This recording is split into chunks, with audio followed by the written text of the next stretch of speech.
noches, bienvenidos a Catalagua. Es lunes, comenzamos la semana con muchísimas noticias y de interés que esta noche vamos a analizar en el programa. En primer lugar, vamos a irnos hasta Barcelona para explicarles, para contarles qué es lo que ahí está ocurriendo. Como saben, se celebra el mayor congreso de telefonía móvil del mundo. A nivel internacional, todos, las grandes marcas vienen a España, vienen a Barcelona, las grandes operadoras vienen a nuestro país para lucirse, para exponer cuáles son las novedades, los nuevos modelos, los cambios, la nueva tecnología. Vamos a pasar del 4G al 5G, etcétera, etcétera. Es decir, es un escaparate para Barcelona brutal y todo el dinero que deja en la ciudad condal que ahora veremos. Pero el independentismo, la cerrazón del separatismo ha hecho que se cierren en banda y que prime su ideología intransigente para arrinconar, digamos, a esta feria. No se puede entender. Ha venido el rey como jefe de Estado de nuestro país, como rey de España, a defender, digamos, el apoyo de todo nuestro país a esta feria, a este congreso. Ya lo ven, y estoy aquí para defender la Constitución y el Estatuto. Fue el cara a cara que tuvo con Ada Colau después de que la alcaldesa de Barcelona y el presidente del Parlamento se negasen a ir a la recepción, a la inauguración de la gala, a la cena de gala del domingo por la noche. ¿Por qué? O por lo menos al saludo protocolario inicial, lo llaman ellos el besamanos. Bueno, se negaron a ir, ¿por qué? Para evitar saludar al monarca. Pero luego sí acudieron a la cena. Como ven, el presidente del Parlamento de Cataluña llevaba el lacito de los presos y no aplaudió el discurso de la concordia integrador de Felipe VI. Escuchen los motivos de la posición del Ayuntamiento de Barcelona en boca de su alcaldesa. Sabéis que hubieron unas cargas policiales el 1 de octubre que aquí causaron mucho dolor físico y emocional, ¿no? Porque fue una intervención durísima y si hay una sensación de malestar y de dolor, pues de alguna manera había que poderla expresar sin que eso afecte igualmente a la normal relación entre las instituciones que he insistido siempre antes y después, ¿no? de la cena de ayer. Bueno, como si fuese rendir pleitesía, cuando era un mero saludo protocolario que todo el mundo ha hecho. Por cierto, la izquierda de hace unos años también lo hacía.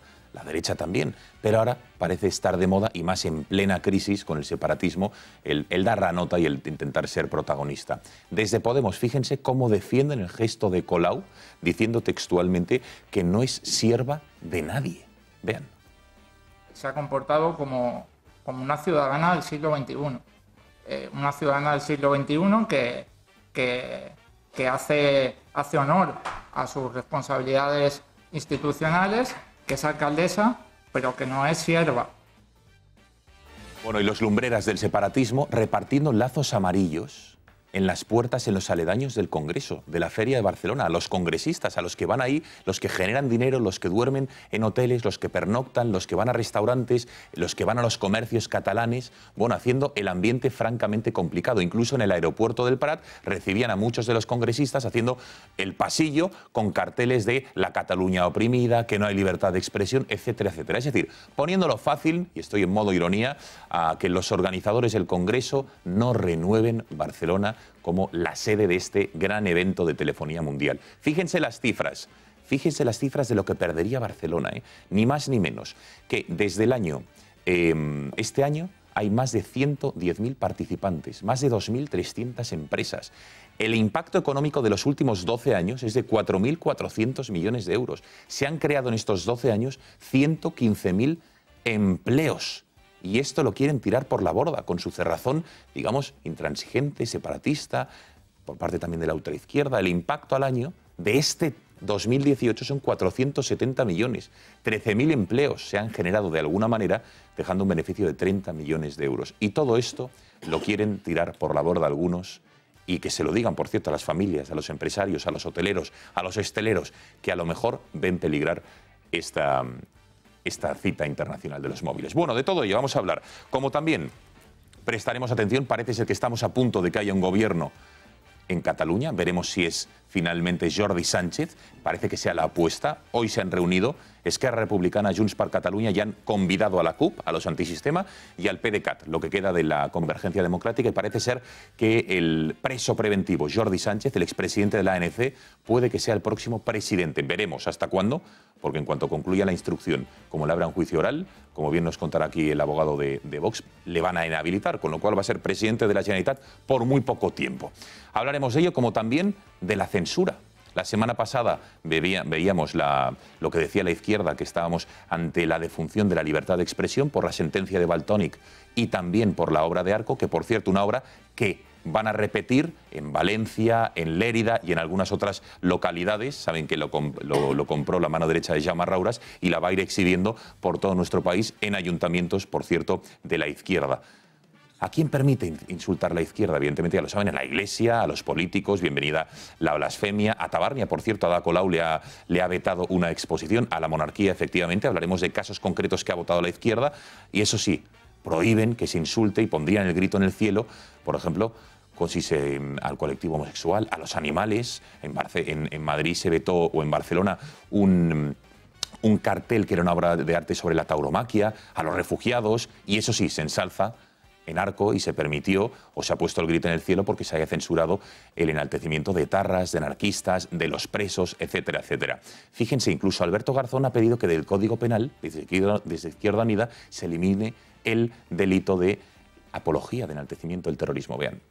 4 artículos que no corresponden a ninguna sociedad democrática y que desde hace 7 años se utilizan de forma profusa para coartar la libertad de expresión y para censurar la crítica política, como parte además de una estrategia, insisto, de la parte más reaccionaria y ultraconservadora de nuestra sociedad y también de la judicatura. A nuestro juicio, estos 4 artículos tienen que ser derogados.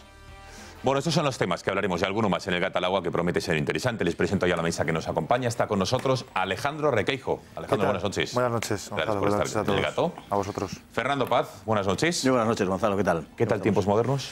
Estupendamente. Sí, ¿hoy sobre qué ha versado? Sobre no lo he podido ver, fíjese. Pues usted se lo ha perdido, pero es interesante la presencia española en el Océano Pacífico durante largos siglos, hasta 1899, que desaparecimos de allí con Nico Roa, que es un auténtico especialista en todo este tipo de temas que podemos llamar exóticos y que, bueno, son mayormente desconocidos por el gran público. ¿El aperitivo mañana de qué va? Y mañana es sobre un año maldito de nuestra historia, 1640, el año en el que España pudo desaparecer, la separación temporal de Cataluña en manos del Estado más centralizado del mundo en aquel momento, la Francia de Luis XIII, tuvieron muy buen ojo, y también el movimiento de Portugal, que desgraciadamente rompió la unidad ibérica, no diré que para siempre, pero al menos hasta el día de hoy. No se lo pierdan, en tiempos modernos, píldoras de historia, porque la historia, lejos de ser aburrida, no se puede entender el hoy sin atender al pasado, la historia. Y este formato de tiempos modernos, en torno a 12, 13 minutos por programa, ¿verdad? Vaya. Y encima se viraliza muy bien y es una manera fácil de aprender. Gracias, Fernando, por estar esta noche en El Gato. Es un placer. Xavier Cajo, buenas noches, Bonanit. Buenas noches. Gracias por estar con nosotros. Román Cendoya, muy buenas. Buenas noches. Se pasó el jet lag y estamos bien. Sí, vamos. Recuperaos. Sí, ¿por qué no? Ah. Total, para estar aquí un par de semanas irte, siempre bien. Bueno, gracias por estar aquí. Recién llegado de Barcelona también está Javier Ortega, que es el secretario general de Vox. Señor Ortega, buenas noches. Muy buenas noches. Si quiere le puedo hablar en catalán, viendo que ya está usted cogiendo práctica. Tengo traducción simultánea. ¿Sí? ¿Tiene pinganillo? Tengo pinganillo, sí. Con lo cual... No, esta casa es una casa seria y cuando alguien habla en español, pues le tratan en español, no le ponen traducción simultánea. Bueno, el catalán es un lenguaje muy serio, también es una lengua muy seria. También. Bueno, pero cuando no sabes hablarlo, pues, y todos los contertulios hablaban español, estuvimos debatiendo largo y tendido en la sala de espera previa a entrar en plató. En español. En español, y cuando les dijimos, oye, ¿por qué no mantenemos la conversación en español? La lengua. La contestación fue, en TV3 se habla catalán. Dije, bueno, pues nada. Això no, això no. Yo fui una vez allí a un debate de un programa llamado Ágora y toda su obsesión era ponerme pinganillo. Y decía, oye, pero vamos a ver, yo hablo catalán, ¿no? Ya lo sabéis, ya me conocéis. Sí, pero como has venido a criticar el estatut, tienes que salir con pinganillo. Ostras, ¿y que te lo pusieron al final? No. ¿No te dejaste? Me marché, sí, no. Sí, pues mira. No, bueno, tengo que decir una cosa, que era un catalán muy llevadero, porque yo he visto la intervención que fue brillante y enhorabuena por lo que te toca. Y se entendía perfectamente, porque a los espectadores nos pusieron traducción simultánea. Se entiende perfectamente. Bueno, desde luego fue algo inédito, que en TV3, la televisión, auténtica televisión de Estado en Cataluña, se hable por primera vez en no sé cuánto tiempo de la aplicación de las leyes, de la legalidad, que se defienda la unidad de España, etcétera, etcétera. Se podrá estar de acuerdo o no con Vox como partido político, ustedes tendrán sus propias, evidentemente, gustos o votarán al partido que sea, pero que alguien vaya ahí y lo defienda, desde luego es inédito. Luego repasaremos la actuación de Javier Ortega en el programa del prime time del sábado pasado de la televisión pública catalana. Bueno, tiempo ya de presentarles este fantástico vino que tenemos en nuestra mesa. Antes déjenme que les diga cómo pueden participar, como siempre enviando sus WhatsApps al número que aparece en sus pantallas, 670-03-4543, 670-03-4543, a través de Twitter en nuestra cuenta @gato_directo o en nuestro canal de YouTube, Intereconomía Tube, donde pueden ver el programa en directo, comentarlo o mañana ver el Gato al agua en su integridad o los mejores momentos del mismo. Ahora, tiempo de brindar con este vino que tenemos aquí, Cariñena, Monteplogar, un crianza 2014 que nuestras enólogas han calificado de la siguiente manera. Vean.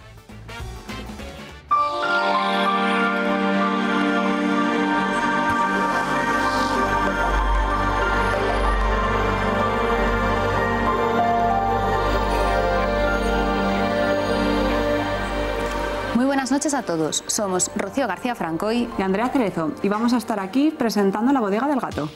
Hoy vamos a hablar de la denominación de origen Cariñena, que hasta ahora no habíamos tenido la oportunidad de tener en el programa.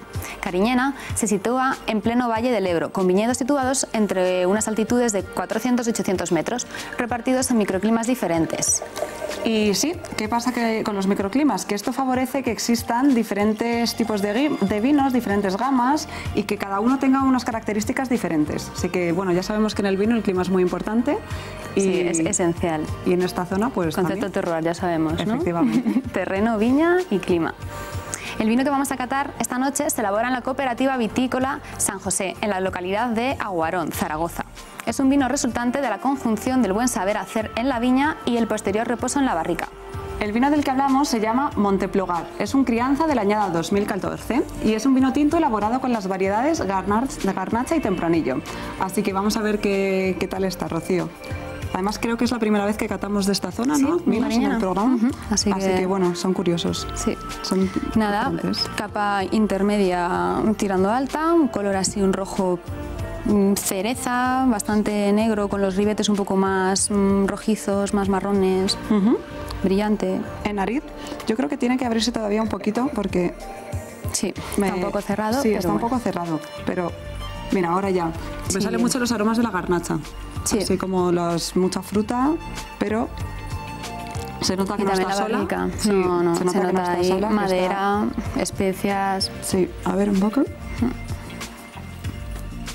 Se nota un poco el tanino, un poco áspero en la lengua, pero vamos, que yo creo que esto en un... Sí, hay que dar un poquito de tiempo sí. Y si no, con comida ya sabemos. Con comida todo. Pero vamos, es un vino muy interesante. Sí, no, la verdad es que no está nada mal.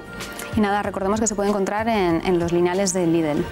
Bueno, pues nada. Y nada, antes de irnos, recordamos el vino que hemos catado esta noche. Se llama Monteplogar Crianza 2014, de la cooperativa vitícola San José, denominación de origen Cariñena. Y nada, no olvidéis que el vino con moderación es salud, placer y cultura.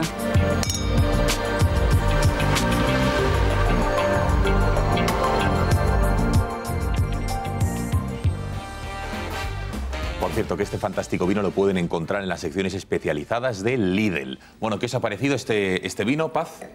Pues acabo de probarlo ahora mismo. Muy rico. Bien, está muy bien. Sí. Rico, ¿no? Román, bueno, ¿no? Sí, además se nota la evolución de los Cariñena en los últimos 20 años, ¿no? Cariñena era un vino duro, peleón, un vino que servía para tomar carnes recias, buenas morcillas, incluso desatascar alguna digestión, y ahora se ha convertido en un vino estupendamente bebible y que está en el mercado compitiendo perfectamente con todos los demás. Señor Ortega, ¿toma mucho vino usted? Sí, tomo todas las noches una copa de vino. ¿Todas las noches? Es muy bueno para la digestión. ¿Para lidiar con el proceso judicial o de Cataluña? Sí, para descansar, para desestresarse. Es muy bueno el vino. Y este vino es exquisito, es riquísimo. Sí, ¿le ha muy gustado? rico, me ha gustado mucho. Un protector cardiovascular. ¿Qué tal? Bien, muy rico. Sí. Yo soy muy de tintos, así que siempre... Sí, y además un color precioso. Bueno, ya lo saben, este fantástico vino. Por cierto, que mañana el Club de Amigos de Intereconomía organiza una cata vertical con degustación de jamón, creo que era, y también, ahí lo ven, de quesos. A las 6:30 de la tarde acudirá Miguel Durán, que se comprometió aquí en directo a acudir a esta cata. También podrán charlar con él, así que no lo duden para apuntarse últimas plazas llamando al 91 616 24 64. 91 616 24 64. Hacemos un brevísimo consejo y estamos aquí de vuelta. Si tiene un problema jurídico y ha perdido la confianza en los abogados porque cree que no defienden sus intereses, póngase en contacto con Are2 Abogados, empresa de abogados dirigida por la doctora en Derecho, abogada y abogada Rotal, doña María Jesús Barreñada, empresa galardonada con el Premio a la Excelencia Profesional. En Are2 Abogados defienden sus derechos, financian sus procedimientos, su problema jurídico lo hacen suyo y se lo resuelven. Con 24 años de experiencia, Are2 Abogados son tus abogados de confianza.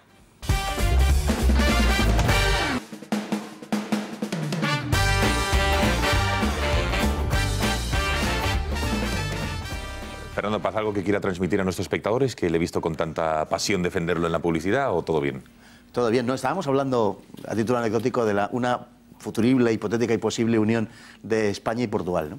Creo que es un tema interesante, aunque no sea exactamente de actualidad, pero bueno. ¿Y usted sería partidario de esa reunificación? Absolutamente, de la unidad ibérica, por supuesto. El nombre es lo de menos, como le llamemos es lo de menos, pero sería absolutamente... Y la letra del himno la hace Marta Sánchez, no pasa nada. Sí, otra cosa es que los portugueses estuviesen por la labor, que no lo están, claro. Bueno, no lo están. Hay un porcentaje importante de portugueses que, sin que se haya movido esto políticamente en absoluto, ni España, hay que decirlo, haya hecho nada para merecerlo también en cuanto a la propaganda, a la publicidad, hay un porcentaje importante de portugueses que son favorables a la Unión. O sea que... ¿Y qué cifra es? No, aproximadamente. Están un 30-35%. Creo que sería fácil conseguir una cantidad mayor de portugueses favorables a esa Unión Ibérica.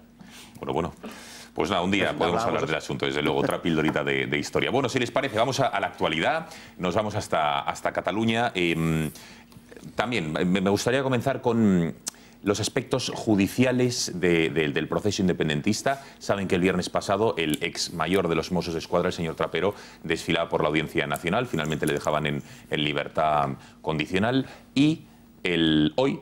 Hay varios testigos, han acudido al Tribunal Supremo para declarar por la actuación de los Mossos d'Esquadra en el dispositivo del pasado 1 de octubre. Si bien es cierto que ambos o todos ellos han reconocido que avisaron a Puigdemont, le advirtieron de las trifulcas, de los disturbios que se podían producir el día del referéndum ilegal, tanto el actual mayor de los Mossos d'Esquadra como su antecesor, el señor Trapero, han negado la versión de Pérez de los Cobos en el que dijo sobre la actuación de los Mossos. Hay discrepancias entre unos y otros. Vamos a verlo en el siguiente informe.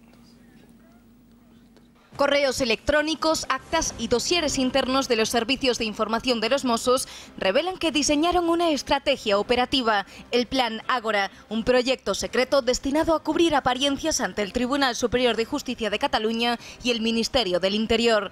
Tras leer todos los mails del ex mayor de los Mossos d'Esquadra, la Guardia Civil concluye en un informe que Josep Lluís Trapero facilitaba información y documentación constantemente a sus superiores políticos y que permitió la celebración del referéndum a pesar de que sabía que era ilegal. Aún así, el pasado viernes la Audiencia Nacional dejaba en libertad a Trapero a pesar de declaraciones como esta. No se da cumplimiento, es a la petición de Guardia Civil de que se haga esa protección de 40 metros, porque era materialmente imposible, sin causar un grave problema de seguridad ciudadana y de orden público. En las que reconoce que no se cumplieron las órdenes de la Guardia Civil porque, según él, era imposible. En esa misma sala, el ex mayor le decía a la magistrada Carmen Lamela que el procés estaba completamente al margen de los Mossos. Algo poco difícil de creer cuando su mayor responsable decía esto. Y la Policía de Cataluña, pues entre sus funciones, si hay unas elecciones, también tiene la salvaguarda de la seguridad y permitir que cualquier ciudadano pueda votar. También desveló que días antes del referéndum, policías y políticos independentistas tuvieron reuniones para valorar la situación. Puigdemont, Junqueras y Forn se sentaron enfrente de Trapero, su entonces número 2, Ferran López, y los comisarios Molinero y Quevedo. Trapero reveló que la parte responsable de los Mossos le advirtió a los políticos que era previsible que el día 1 de octubre hubiese mucha tensión en la calle. Citamos palabras textuales: violencia, conflicto o problemas de orden público y seguridad, a lo que personalmente Puigdemont respondió que había que seguir adelante con lo que ponía en su programa electoral. Esta versión la corroboran los comisarios que hoy han ido a declarar ante el Tribunal Supremo y añaden algo más: reproches a los políticos por ponerles en situaciones complicadas cuando hacían declaraciones ante los medios como esta. És evident que no aturarem la convocatòria del referèndum, això està claríssim. Bueno, esto es lo que ocurre. Con la actualidad de los Mossos de Escuadra, que hoy, ya le digo, varios testigos han ido declarando con el Supremo. Bueno, poco a poco se va teniendo más claves de lo que ocurrió el 1 de octubre y desde luego sigue siendo un auténtico escándalo. Orcajo. Bueno, pero las grandes líneas maestras yo creo que no quedan desmentidas. Puede que haya algunas versiones contradictorias, no digo que no, vamos a ver en qué queda todo eso, verdades interesadas, verdades a medias, pero yo creo que hay dos cosas fundamentales. La primera, la idea de concertar con los colegios tenían que saber qué iban a hacer los policías y los policías estaban solícitos a que los de los colegios conocieran eso, con hechos derivados de ahí que son pues que atornillaban las urnas para dejarlos en ridículo y cuando las quisieran llevar no pudieran, etcétera, tal. Y la segunda, para mí fundamental, es que tenemos grabaciones de las órdenes que desde la cúpula de los Mossos se transmitían a los agentes en la calle. Y esas órdenes son más o menos del tenor: oye, si hay incidentes, vosotros fuera, que no aparezca ni un solo mozo. Tenéis que estar fuera de ese lío. Ese lío lo dejáis para ellos y vosotros que no salgáis ni en las fotos.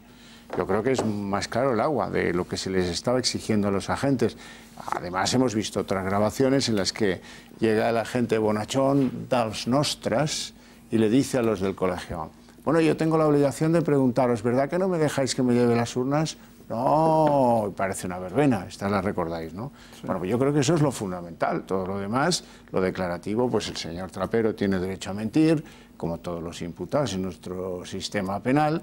El señor Forn tiene derecho a contar la mitad de lo que sabe. Y luego hay otro, un último, y ya termino, hecho definitivo, que es que hay un policía que tuvo que llevarse la mano a la pistola en Sant Adrià del Besòs, porque había una furgoneta de los Mossos que pretendía quemar todas las órdenes y quemar todo lo que comprometía los servicios del día del referéndum. Eso no lo hace alguien que está comprometido con la ley y que sigue los mandatos de los jueces. Me parece que es obvio, ¿no? Robán. Vamos a ver, yo lo que creo, primero que están quedando muy mal, porque a mí me están resultando muy cobardes. Apechugue usted con lo que ha hecho, y cuente la verdad, si lo hemos visto. Hemos visto cómo había órdenes de no actuación, hemos visto cómo había órdenes casi de enfrentamiento, cómo acompañaban a los manifestantes cuando agredían a las fuerzas de la Guardia Civil y de la Policía Nacional, no cumplieron con ninguno de sus mandatos, y aquí están todos que, vamos, no llegan ni a serenos de los años 70 en cuanto a orden, mandato, autoridad y capacidad de ejecución de sus tropas. Yo no sé por qué tienen unos sueldos tan altos y por qué se les paga tanto a unos que cuando llegan allí, en lugar de asumir el carácter político de lo que han hecho, no, bueno, ya advertimos, ya dijimos, pero no pasó, no sabemos, no controlamos. Pues si ustedes son los mandos, habría que hasta expedientarles, ahora que el 155 lo tienen, por su incapacidad operativa y funcional, que es lo que han demostrado. No les ha hecho caso a nadie, no han cumplido las leyes y están yendo a justificarse de una manera cobarde y torticera ante los tribunales. Desde luego son un ejemplo de lo que no debe ser un mando policial en ninguno de los cuerpos de ningún sitio. No de las autonomías, no, en ningún sitio. Si estos mandan la policía hay que echarse a temblar, pero en cualquier sitio. Hay que aprobar los perfiles psicológicos, el currículum que tienen para saber qué es lo que no hay que ser para ser mando de una policía, porque el resultado está ahí. Son los cobardes. Hay una cosa que a mí me parece interesante resaltar, y es que Ferran López está en una situación complicada, ¿no? Porque, bueno, por un lado él estaba en esa cúpula directiva de los Mossos de Escuadra el día 1 de octubre. Hay que decir y dejar claro que es verdad que él era una persona de la cúpula, pero no era una de las personas de la estrecha confianza de Trapero, al menos a nivel personal. Trapero tenía otra serie de mandos en los que se apoyaba más que en Ferran López, y luego que es que además es la persona que ha elegido el gobierno, ha elegido el Ministerio del Interior para hacer esta transición en los Mossos de Escuadra, ¿no? Entonces él siempre anda en un equilibrio entre bueno, pues liderar un cuerpo donde hay, como hemos visto, al menos una parte importante de sensibilidad nacionalista, y al mismo tiempo no generar un conflicto con el Ministerio del Interior. Y es verdad que está aquí Javier, que ha estado hoy en la declaración y luego nos dará más datos, pero corrígeme luego si me equivoco, Javier, pero a mí me da la sensación de que ha jugado un poco a salvar a Trapero, porque él ha habido varias veces en las que, según ha trascendido de su declaración, ha insistido mucho en que todas las decisiones que se tomaban era de forma colegiada, una manera de intentar aislar o salvar a Trapero de que fuesen una responsabilidad individual suya. Pero al mismo tiempo me da la sensación de que no ha querido entrar en conflicto con el Ministerio del Interior, con detalles como, por ejemplo, el no querer comentar la actuación de la Policía y la Guardia Civil ese día, algo que en el independentismo está muy asumido, ¿no? Que fueron cargas, que fueron violentas, que la gente estaba allí pacíficamente, y Ferran López no ha querido entrar en eso. Hay una persona que es fundamental, lo hemos citado en el vídeo, que es Pérez de los Cobos, que bajo mi punto de vista es un poco el que ha marcado el ritmo, al menos en estas últimas semanas de investigación judicial, ¿no? De instrucción, tanto en la Audiencia Nacional como en el Tribunal Supremo. Pérez de los Cobos es un poco la persona que le ha puesto letra o le ha puesto una cronología a esas imágenes o a esas impresiones que todos tenemos del día 1 de octubre. Y añadiendo a lo que ha dicho Horcajo, cuando él comentaba esa... También lo destacó Pérez de los Cobos, cuando los Mossos de Escuadra iban a los colegios prácticamente varios días antes, donde más o menos les decían cómo iban a actuar el día 1 y por tanto, a juicio de Pérez de los Cobos, ya le estaba dando las claves de cómo tenían que actuar para que el referéndum saliese adelante. Otras de las cosas que Pérez de los Cobos utilizó para calificar de estafa, y esto es textual, el despliegue de Trapero, era el número de agentes movilizados. Considera Pérez de los Cobos que fue muy inferior al que tendría que haber sido, sobre todo con esas parejas, ese binomio que mandaba a los colegios, a todas luces insuficiente. Ante las masas, claro. A juicio del coronel, eso es. Luego estaba el sistema de comunicación de incidencias, es decir, lo que explicaba y lo que se quejan los jueces es que era un sistema muy complejo en el que el binomio o la pareja de Mossos de Escuadra que estaban allí y a los que no les hacían caso tenían que comunicar a su superior jerárquico directo, este tenía que hacer o elevar una consulta a otro ente superior, ese ente superior tenía que discutirlo y en caso de que así lo considerasen, mandar refuerzos. Claro, cuando todo eso se había producido, prácticamente había votado medio pueblo, ¿no? Luego hay otra serie de cosas todavía más graves, según el relato del coronel, y es que los Mossos de Escuadra hacían labores de contravigilancia, es decir, avisaban en los colegios de los movimientos que hacía la policía y la Guardia Civil, ¿no? Sí.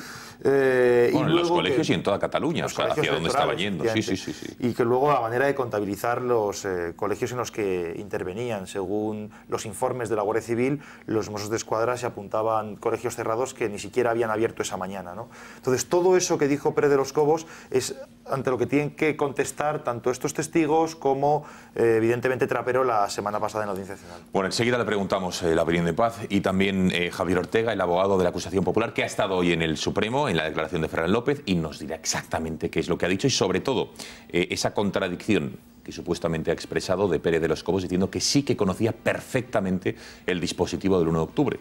Pérez de los Cobos dijo que no lo conocía. Publicidad y se lo preguntamos ahora. ¿Quieres mantenerte en forma sin renunciar a un snack sabroso?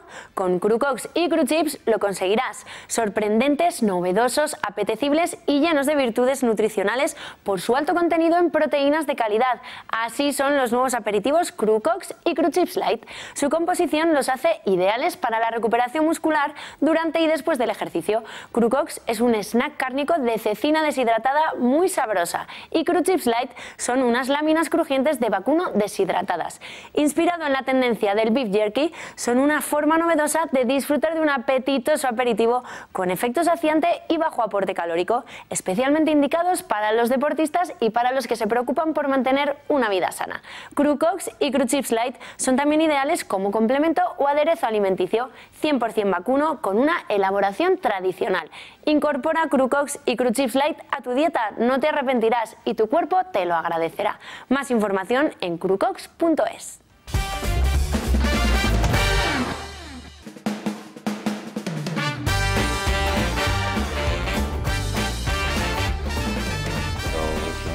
Bueno, aquí seguimos. Pasan 3 minutos de las 10:30 de la noche analizando lo que está ocurriendo en Cataluña, la vertiente judicial de todo el desafío independentista, del golpe de Estado que se perpetró hace apenas 4 meses.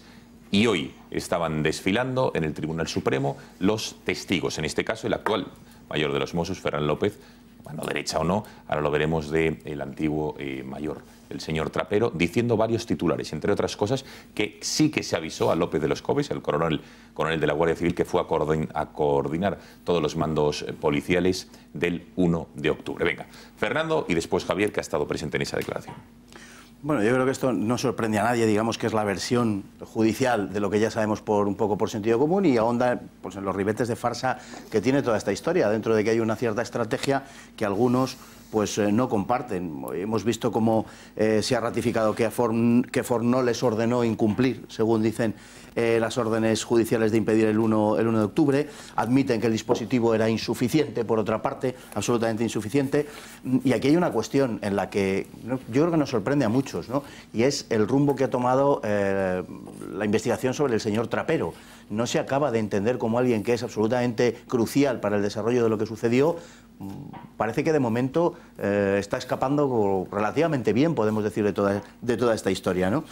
Hay una cuestión que afecta a los mandos policiales, y es que aquí no es de aplicación la obediencia debida en el momento en que sabían que estaban incumpliendo la ley de una forma flagrante, ¿no? Entonces yo no sé muy bien cuál está siendo estoy bastante pasmado de cuál está siendo la actuación judicial a este respecto. Lo cierto es que quienes estaban destinados o quien se preveía que tenían que hacer cumplir la ley estuvieron trabajando contra el cumplimiento de la ley y estuvieron trabajando contra la policía. Esa es la realidad. Y yo veo que no existe por el momento ni una actuación del gobierno que tendría algún ámbito de decisión en este aspecto y no está llevando a cabo ningún hecho en ese sentido, ninguna decisión en ese sentido, y tampoco veo que, en fin, las actuaciones judiciales estén satisfaciendo las expectativas generadas por un cumplimiento, yo creo que masivo y generalizado, digo, un incumplimiento de lo que debería ser la protección de la legalidad. Señor Ortega, vamos a ver, usted que está presente, no sé si le ha entregado a usted o su compañero Pedro, pero vamos, en cualquier caso, o si les ha dejado como testigo. Pero Forn, en primer lugar, Ferran López ha dicho que Forn, el antiguo consejero del Interior, no les dio órdenes de incumplir los mandatos judiciales de impedir el 1 de octubre. ¿Esto ha sido así? Sí, vamos a ver, lo que han coincidido los tres, Ferran López, el actual comisario general, que en aquel momento era el número 2 de la escala jerárquica con Trapero, el señor Molinero, que es el jefe superior de coordinación de la coordinación central, del que dependen cuatro comisarías muy importantes, y el señor Quevedo, que es del que depende planificación, han coincidido en que ellos advirtieron en las reuniones del 28 de septiembre, es una reunión clave en toda la investigación, advirtieron directamente a Puigdemont, a Forn y a Junqueras de que iba a haber, que preveían, según los servicios de información, una alta tensión, que iba a haber violencia, que estaban preocupados porque iba a haber un grave conflicto de orden público y de seguridad. Estas frases son muy importantes porque recordemos siempre que cuando hablamos de delitos de rebelión, una pieza clave es la cuestión de la violencia. Les advirtieron días antes. Les advirtieron exactamente en una reunión del 28 de septiembre. Bien. La contestación de Forn, Puigdemont, a preguntas de esta acusación popular, es ¿qué respondieron a eso? Y fue literalmente que a pesar de eso ellos iban a cumplir el mandato que tenían del pueblo catalán y que por tanto, de alguna manera, desatendiendo las recomendaciones de los Mossos, iban a celebrar igualmente. Es decir, aquí hay una pieza clave y hay una cuestión que nos hace ver que los Mossos están intentando cargar toda la responsabilidad en los mandos políticos, ¿no? en Forn, en el consejero, en el director general, etc.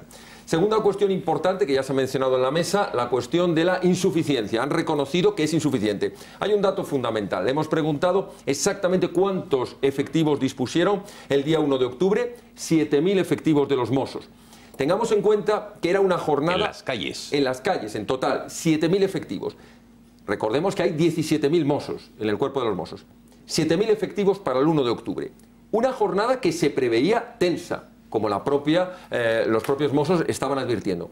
Si lo comparamos con la jornada electoral del 21 de diciembre, utilizaron 11.000 agentes. Aquí ya hay una evidencia en los números que no cuadra. Lo han intentado justificar diciendo que trabajaron muchas más horas de las previstas, que no hubo permisos para ir a votar, porque lógicamente pues no se los concedieron como el 11 de diciembre. Por tanto, primera cuestión, advierten a los mandos políticos y estos lo desobedecen. Segunda cuestión, insuficiencia en el operativo.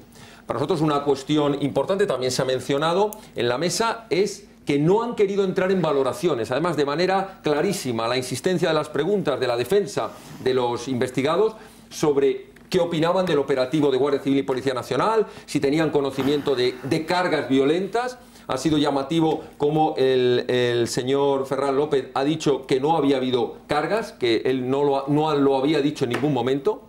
la mención de cargas para unidades antidisturbios es importante, que había habido intervenciones. Es decir, es que ciertamente parece que no están en el interés de cargar las tintas sobre Policía Nacional y Guardia Civil. Llama la atención también cuando el señor Molinero, a preguntas de esta acusación popular de Vox, nos ha confirmado algo que ya había salido en la noticia y que para nosotros es fundamental y que ya adelanto que vamos a solicitarle al instructor que requiera al Ministerio de Defensa y al Ministerio de Interior que nos aporten toda la documentación, y es, le hemos preguntado, ¿es cierto, esto lo dije el otro día, como recordarán, en el programa de TV3, ¿es cierta el intento de compra de armas de guerra? Sí. Yo en aquel programa dije arma larga, pero y la pregunta esta mañana ha sido arma larga, pero constatado, estamos hablando de 300 subfusiles de asalto, 400 fusiles de arma de asalto también, más de 100 rifles de precisión de francotiradores, 5.460.000 cartuchos, más de 100 pistolas.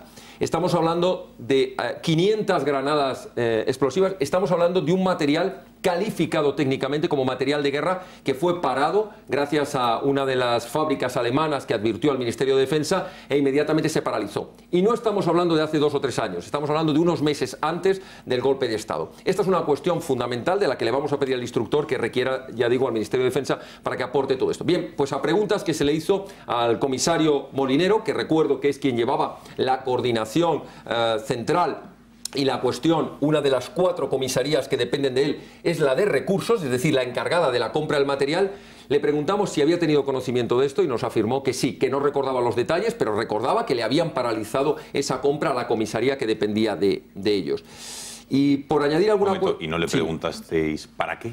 Es que él dice que no lo encargó, ¿no? Que no lo encargó él. Claro, es que él dijo, salió ahí diciendo, bueno, esto sé que fue con una de las 4 comisarías que dependen de mí, pero no quisimos entrar en más detalle, porque lo que vamos a requerir al instructor es, uno, que requiera al Ministerio de Defensa exactamente qué tipo de armas eran, en qué fecha, de qué importe era, y las razones por las cuales el Ministerio de Defensa consideró que esto no atendía, como ellos intentaron justificar, que atendía para unidades, que fue lo que contestó alguien en el programa de TV3, que bueno, esto era para las unidades antidisturbio, no, o las unidades especiales. No tiene ninguna razón de ser cuando se comparan los grupos especiales que tienen los Mossos, el número de armamento que estaban comprando. De hecho, hay uno de los informes del Ministerio de Defensa, de los que hemos tenido conocimiento, una de las informaciones, es que con la cantidad de material que estaban comprando se podía haber dotado a una unidad militar importante, no a un pequeño grupo operativo. Esto es un tema fundamental que entra dentro de todo ese plan que ellos están intentando negar, que es un golpe de Estado en toda regla y que existía violencia. Esto ha sido lo más destacado, así de manera rápida y resumida, en las más de 6 horas de interrogatorio que ha habido esta mañana. Bueno, interesante. Por cierto, fíjense, esto está ocurriendo ahora, otra vez, una intervención en Arenys de Mar. Saben ustedes que en la geografía catalana hay muchos ciudadanos que, me atrevería a decir valientemente, van por las calles en los momentos que entiendo que pueden o donde hay menos riesgo y están retirando toda la propaganda separatista en favor de los presos políticos, lazos amarillos, pancartas, etcétera, etcétera. Había un grupo de ciudadanos que por la noche, creo que es por la noche, lo van a ver, empezó a retirar estos objetos independentistas y alguien avisa a una patrulla de los Mossos, acuden los Mossos y se produce el siguiente diálogo. Ya verán, o saquen ustedes sus propias conclusiones, en el lado de quién están los Mossos. ¿Te quitas un momento? ¿Qué se hace? Estamos limpiando. Estamos quitando todo lo que tiene que ver con propaganda independentista, con plásticos, con... Esto es el ayuntamiento, ¿sabéis? ¿Es el ayuntamiento? ¿El ayuntamiento? Sí. Esto es mobiliario urbano, ¿no? El ayuntamiento tiene que ser neutral, ¿eh? El ayuntamiento. Bueno. ¿El ayuntamiento pone pancartas de presos políticos? ¿Algún grupo? Independentista. Somos gente que nos conocemos a través de redes sociales y quedamos para... Pero ¿y el ayuntamiento pone propagandas de presos políticos? Eso de Ciutadans. No, Ciutadans no. De la CUP. ¿Qué sois de Ciudadanos? Y pregunta la Mossu a estos señores. Y encima dice que esto es del ayuntamiento, pero si el ayuntamiento lo permite y lo deja en connivencia del ayuntamiento, hay gente que lo hace, porque saben que no les va a decir nada. Y hay ciudadanos que lo retiran y sí que vienen los Mossos a interceptarles. Ahora tú pon propaganda de la unidad de España, pon propaganda de otros principios y valores distintos a los que representa el independentismo, y bien que lo quitan porque ya no es del ayuntamiento, son de unos fachas reaccionarios y además que se tienen que ir de Cataluña. Lo mejor de todo es la actitud del servicio público de la policía. Esa policía está mandada por Zoido, ¿eh? Esa policía es del 155, ¿eh? Es la del 155 Light. La policía que hoy depende del Ministerio de Interior. Y va tapada, porque como hay teléfonos móviles se pueden grabar y son comisarios políticos, esos, porque hay otros mossos que no, tienen que ir tapados. A mí me gustaría saber el nivel de expediente, de investigación interna que desde el Ministerio de Interior se ha cursado para identificar esos mossos que están haciendo independentismo en horas de servicio. Pero creo que el ministro Zoido no habrá hecho nada. Nada, ni el delegado del gobierno, ni quien sea, porque lo estamos viendo constantemente, como en Cataluña se está en un stand-by de tranquilidad, de que pase el tiempo, pero a todos se nos olvida que mientras tanto el que manda por el 155 es el gobierno del Partido Popular. Claro, es que, fíjate, en el propio Trapero, la ley que da origen a la Policía Autonómica en Cataluña dice explícitamente en 2 artículos que la implicación de un mosso en una causa penal, la imputación, significa automáticamente separación de servicio y pérdida del salario como mosso, excepto 900 euros. Eso no se lo pueden quitar a expensas de que se sustancie una sentencia sobre el asunto. Suspensión de empleo, pérdida de buena parte del salario. Eso rige para los 17.000 hombres, excepto para uno, para Trapero. Trapero sigue con las medallas, con el uniforme, cobrando lo mismo en un despacho distinto, como mayor B de los Mossos, ahí como si nada. Es mayor, ese cargo no se le retira. Le saludan al pasar, influye sobre los otros. No es lo mismo no tenerle allí que esté en su casa y que cobre 900 euros y empiece a pagar alguna cosa, que tenerle pues en Sant Cugat, paseando por los pasillos, influyendo en unos, en otros, asesorando y coordinando lo que, vete a saber lo que hace este hombre, porque no se sabe lo que hace. Claro, eso es muy importante. De ahí que el 155 sea, eso sí que es otra estafa, ¿no? La estafa a muchos españoles que pensaron que esa es la garantía de tener a alguien que se hace cargo de las cosas allí. Hay un tío, supongo que luego hablaremos del mobile, ¿no? Sí. Vale, pues luego hablaremos de Puigneró, que es un tío que anuncia en las redes sociales que le va a hacer un desaire al jefe del Estado y sigue siendo director general de una administración que, hasta donde yo sé, maneja el Estado. Eso es. Fernando. Bueno, yo creo que esta actuación de la policía refleja mejor que 100 tratados cuál es la realidad en este momento de Cataluña, ¿no? Es una actuación facciosa de la policía, o sea, una actuación partidista, parcial, de facción, que refleja ese nivel de beligerancia de las instituciones. Esto, bueno, supongo que veremos también lo referente a TV3, de Javier Ortega. Efectivamente. Vamos a ver también, yo he tenido ocasión de verlo, y como creo que mucha gente, y hemos visto la actitud de la presentadora y de la gente que había allí, es el nivel de beligerancia de la educación en Cataluña, de los medios de comunicación, de la cultura, de los clubes deportivos. Es que es eso. No son instituciones de Cataluña, son instituciones del nacionalismo, que están expresamente dirigidas al mundo nacionalista. Todo lo que no sea nacionalista no es catalán, según ellos. Y de hecho, la gran acusación, cuando alguien está retirando la basura que hay en la calle, le acusan de vosotros que sois de Ciudadanos. Sí, es una cosa como... El partido más votado está en la comunidad autónoma. Es el insulto. Es decir, esta es la policía hoy en Cataluña y esta es la policía del 155. Es que esta es la policía de Zoido, esta es la policía de Soraya Sáenz de Santa María, es la policía de Rajoy. Pues me quiero ir a Dubái para que vean, ahí se está celebrando la Feria de la Alimentación Internacional, ¿no? Es como el mobile, lo de los móviles en Barcelona, pues en Dubái de la alimentación. Y van a ver lo que ocurre ahí. Pero antes, Requeijo, un apunte más de lo que... Sí, no, simplemente yo, precisamente de las imágenes que acabamos de ver, saco una conclusión, y es la tremenda dificultad que entraña la aplicación del 155, y me explico. Nos hemos referido a una figura como la de Ferran López, una persona que hoy ha ido a declarar, no ha querido cargar las tintas contra el Ministerio del Interior, o al menos sus fuerzas y grupos de seguridad del Estado. Es una persona que ayer estaba con el rey en Barcelona, es una persona que ha venido a entrevistarse con Zoido y se ha dejado fotografiar en actitud sonriente con el jefe de la Policía y la Guardia Civil que actuó el día 1 de octubre en Cataluña. Es una persona que asistió al sepelio del fiscal Maza, considerado el gran azote por parte del independentismo, desgraciadamente fallecido. Y sin embargo, a pesar de que se ha intervenido, que se ha destituido a su anterior responsable, se ha sustituido por otro que el gobierno considera de un talante más acorde a sus intereses, luego vas a pie de calle y te encuentras con un montón de gente que no necesariamente tiene que comulgar con esas ideas. Y esa es para mí la dificultad que entraña el 155. Aquí estábamos hablando, bueno, que el Ministerio del Interior investigue quiénes son estas personas y que les retire de su trabajo. Bueno, me genera las mismas dudas el tema de la aplicación del 155 en los medios de comunicación. No tengo claro cómo sería la solución. Es decir, tú destituyes al responsable, no sé si esos responsables están nombrados o no por el Parlamento y por tanto hay un problema.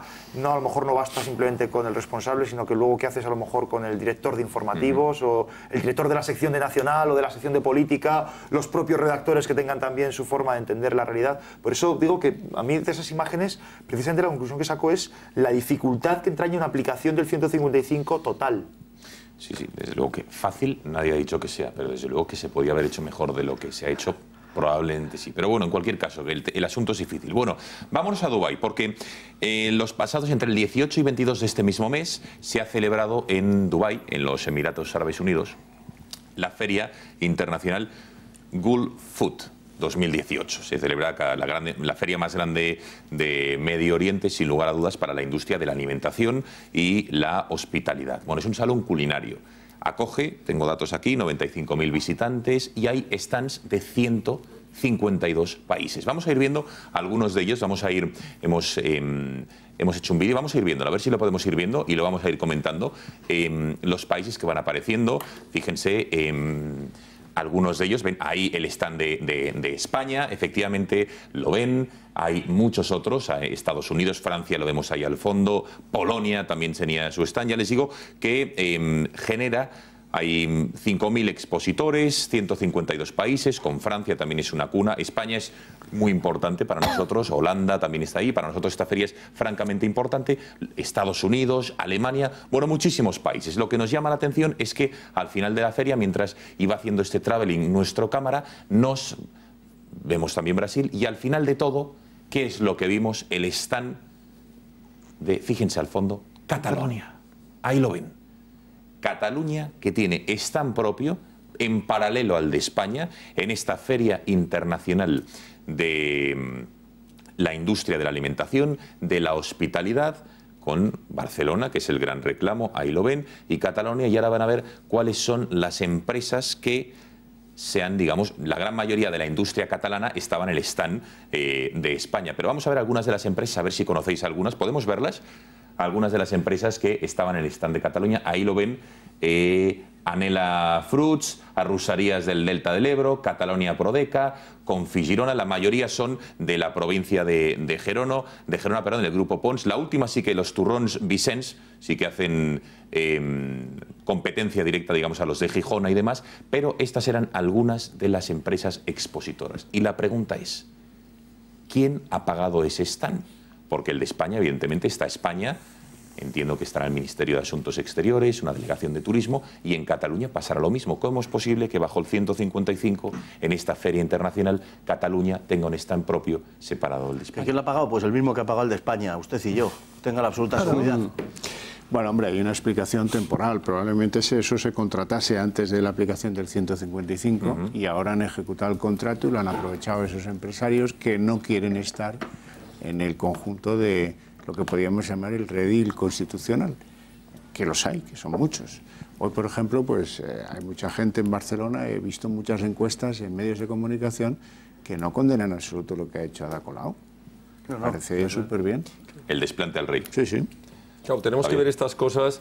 Y el otro día, cuando nos echaban en cara en TV3 el sábado, es que ustedes solo se preocupan por el golpe de Estado, decía la presentadora, a ustedes no les importan los problemas sociales. Yo tenía una lista allí, no dio tiempo, de datos, y estoy recordando ahora uno que era una factura sin pagar de 200 millones de euros a las farmacias.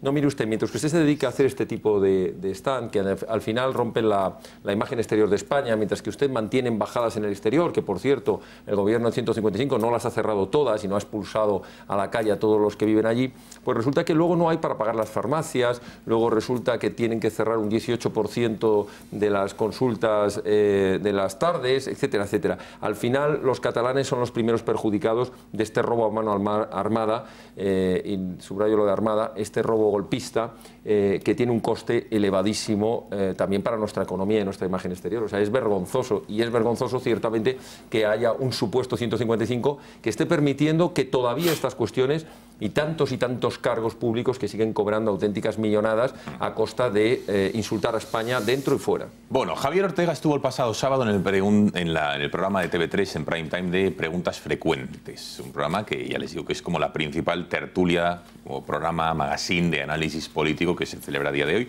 en la televisión pública catalana. Fue el invitado en una especie de cara a cara que tuvo con el portavoz del PDeCAT en el Congreso de los Diputados, el señor Campuzano. Y desde luego que por primera vez en mucho tiempo en TV3 se escucharon opiniones, o se escuchó como alguien defendía la legalidad vigente, la Constitución, por qué no decirlo, también el Estatuto, se defendió la unidad de España, se llamó golpistas a quienes habían dado un golpe de Estado, y digamos que alguien pudo contrarrestar los argumentos que día sí día no, como lluvia fina, se van vertiendo en la televisión pública catalana. Esto es un pequeño resumen de la intervención de Javier Ortega el pasado sábado en TV3. Un golpe de Estado no pertenece a una región determinada. Un golpe de Estado contra la Constitución y contra España nos corresponde a todos los españoles. Porque los 18 abogados que trabajamos en este asunto no cobramos ni un euro. Lo hacemos... ¿De debò ho fan gratis? Lo hacemos absolutamente gratis. Y han sido miles los españoles que con pequeñas aportaciones han conseguido que juntásemos el dinero, importantes fianzas, para poder estar presentes. Violencia son las lesiones que han sufrido policías y guardias civiles. Violencia han sido... Sí, policía y guardia civil, que por cierto, cumplieron una labor extraordinaria como profesionales en cumplimiento de sentencias judiciales. Cumplieron las sentencias judiciales, cosa que otros, como los Mossos de Escuadra, dejaron mucho que desear porque se retiraron o bien colaboraron con las acciones violentas. No me hable de golpes de Estado, ni me haga comparativas, porque seguro que están mucho más cerca, infinitamente más cerca ustedes de un golpe de Estado militar que lo que podamos estar nosotros, que estamos justo enfrente, defendiendo la democracia, el Estado de Derecho y la legalidad. Todo aquel partido que atente contra la democracia, contra la libertad y contra la unidad, debería ser un partido ilegal. Se llame Vox, se llame PDeCAT, se llame Esquerra Republicana, se llame Bildu, y además especialmente, o se llame Falange. No estamos hablando de presos políticos, estamos hablando de políticos que están presos por haber cometido delitos, y delitos muy graves. Bueno, señor Ortega, su experiencia, ¿cómo fue? Bueno, yo creo que cuando decimos que hay que combatir al secesionismo, decimos que hay que combatirlo en todos los terrenos. Hay que combatirlo en la política, hay que combatirlo en la calle, hay que combatirlo en los tribunales, hay que combatirlo en los medios de comunicación, y hay que ir a combatirlo allí donde ellos utilizan los recursos públicos para odiar a España y para mentir descaradamente.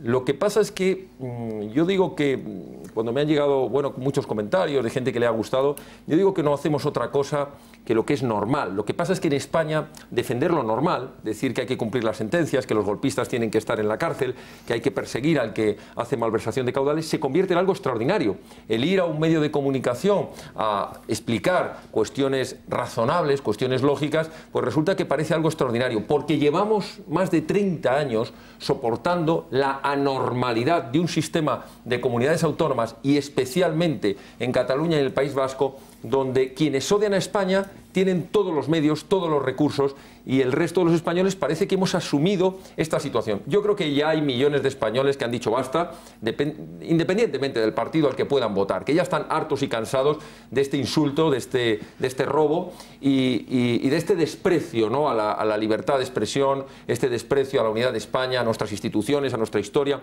Y sobre todo este desprecio a la inteligencia, porque al final, cuando pones los datos encima de la mesa, datos económicos, datos políticos, datos jurídicos, al final creo que el argumento es irrebatible, ¿no? ¿Cómo prepara uno? Porque entiendo que uno cuando va a la televisión pública catalana, que con tantos y tantos ejemplos de los últimos meses, sabe que de alguna manera, y permítame la expresión, está yendo a territorio enemigo, lo digo entre comillas.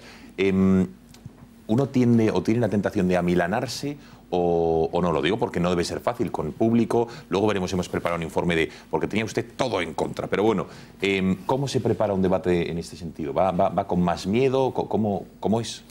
Yo voy con la tranquilidad de saber que estamos defendiendo cosas que son lógicas, que son razonables.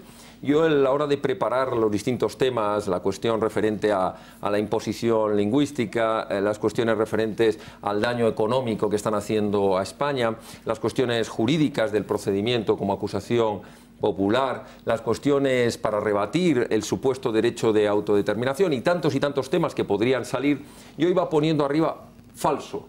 Iba haciendo una lista de las falsedades que este discurso repetitivo y constante, y te dabas cuenta que era muy fácil rebatirlo, ¿no? Donde ellos dicen por ejemplo, ¿no? Para que se me entienda, donde dicen que la inmersión lingüística, que no es otra cosa que la imposición, donde llaman la normalización lingüística, que no es otra cosa que una anormalidad absoluta, es lo que desean los catalanes. Encuentras las estadísticas que dicen que solo un 14% de los catalanes quieren la educación totalmente en catalán, y en cambio las estadísticas nos dicen que un 34% la quieren solo en español y un 28% la quieren que sea principalmente en español y además con... ¿Esto lo iba a decir en TV3?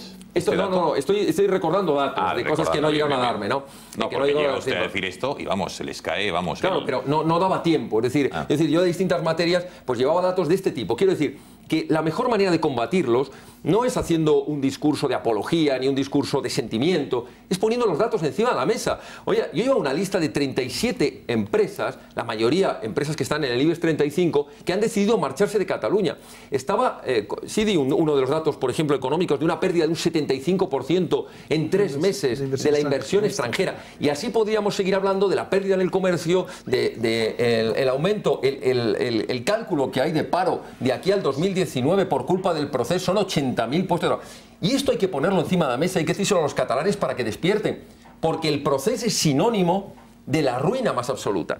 Entonces, ¿cómo prepara uno esto? Pues con la tranquilidad de que tiene unos datos, que tenemos unos datos los españoles, que podemos rebatir esta mentira desde el punto de vista histérico, económico. ¿No se puso nervioso en ningún momento, no? No es lo mismo meterse en la boca del lobo que ir a una tertulia, digamos, del resto de España, donde sabe que no le van a... No, yo reconozco, y no creo, para mí no tiene mayor cuestión, yo reconozco que disfruto en estas cosas, ¿no? ¿Sí? Y sí, sinceramente disfruto porque, claro, les ves que les sale la bilis, que se ponen nerviosos, que pegan gritos.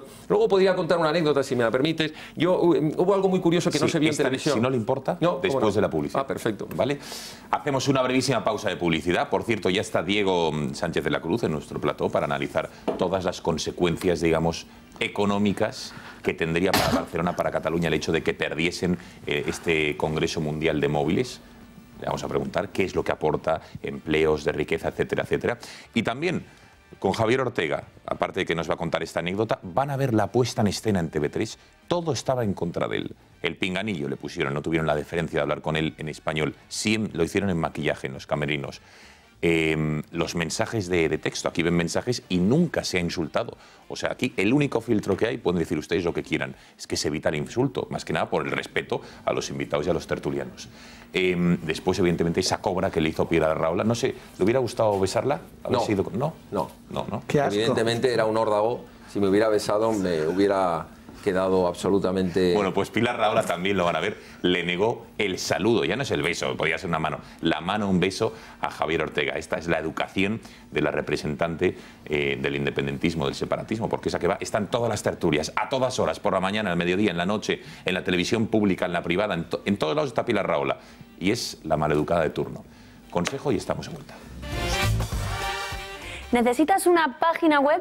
Hit te ofrece la solución que estabas buscando, totalmente personalizada. Blogs, páginas corporativas, tiendas online, periódicos digitales, lo que quieras. Hit es la plataforma donde comenzar tu proyecto en tan solo 5 clics. Así de fácil. Y si solo tienes tiempo para tu negocio, no te preocupes. Hit se encarga de diseñar y poner en marcha tu web. Visita hitsoluciones.es o llama al 91 005 94 74 y pide presupuestos sin compromiso.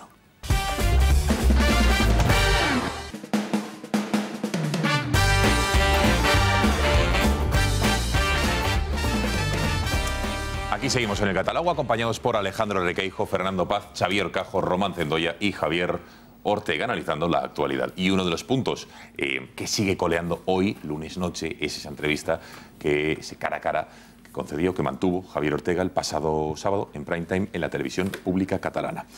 Javier, nos decías que ibas a contar una anécdota de lo que ocurría. Puedes contar cuantas quieras. Bueno, muy rápido. Cuando estás viendo el programa, pues claro, lógicamente ves lo que ocurre en el plató. Pero luego me contaron a la salida algo que me hubiera gustado presenciarlo, y seguro que a muchos espectadores también, que fue nuestro responsable de comunicación, Manuel Mariscal, que no quiso entrar en el plató, sino verlo desde una sala de espera de los invitados, allí con una televisión, con un extraordinario catering que pagamos todos los que estamos aquí y todos los que nos están viendo. Bueno, y el caso es que en ese momento... ¿Se asemeja al catering que damos aquí o no? O sea, lo digo porque el nuestro... Al vino no, es insuperable este vino. Pero todo lo que tenéis en los camerinos y tal...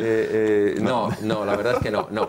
Y estaba solo allí viendo delante del televisor, yo acababa de empezar la entrevista, cuando entra Pilar Rahola, no le reconoce como alguien de Vox, se sienta allí, empieza a comer a dos carrillos y de repente ve el televisor, me ve, escucha 2 segundos y empieza a pegar auténticos alaridos. A mí me contaba el responsable y que estaba asustado porque gritaba, se sentaba, se volvía a levantar. Bueno, que no le pegó una patada al televisor de milagro.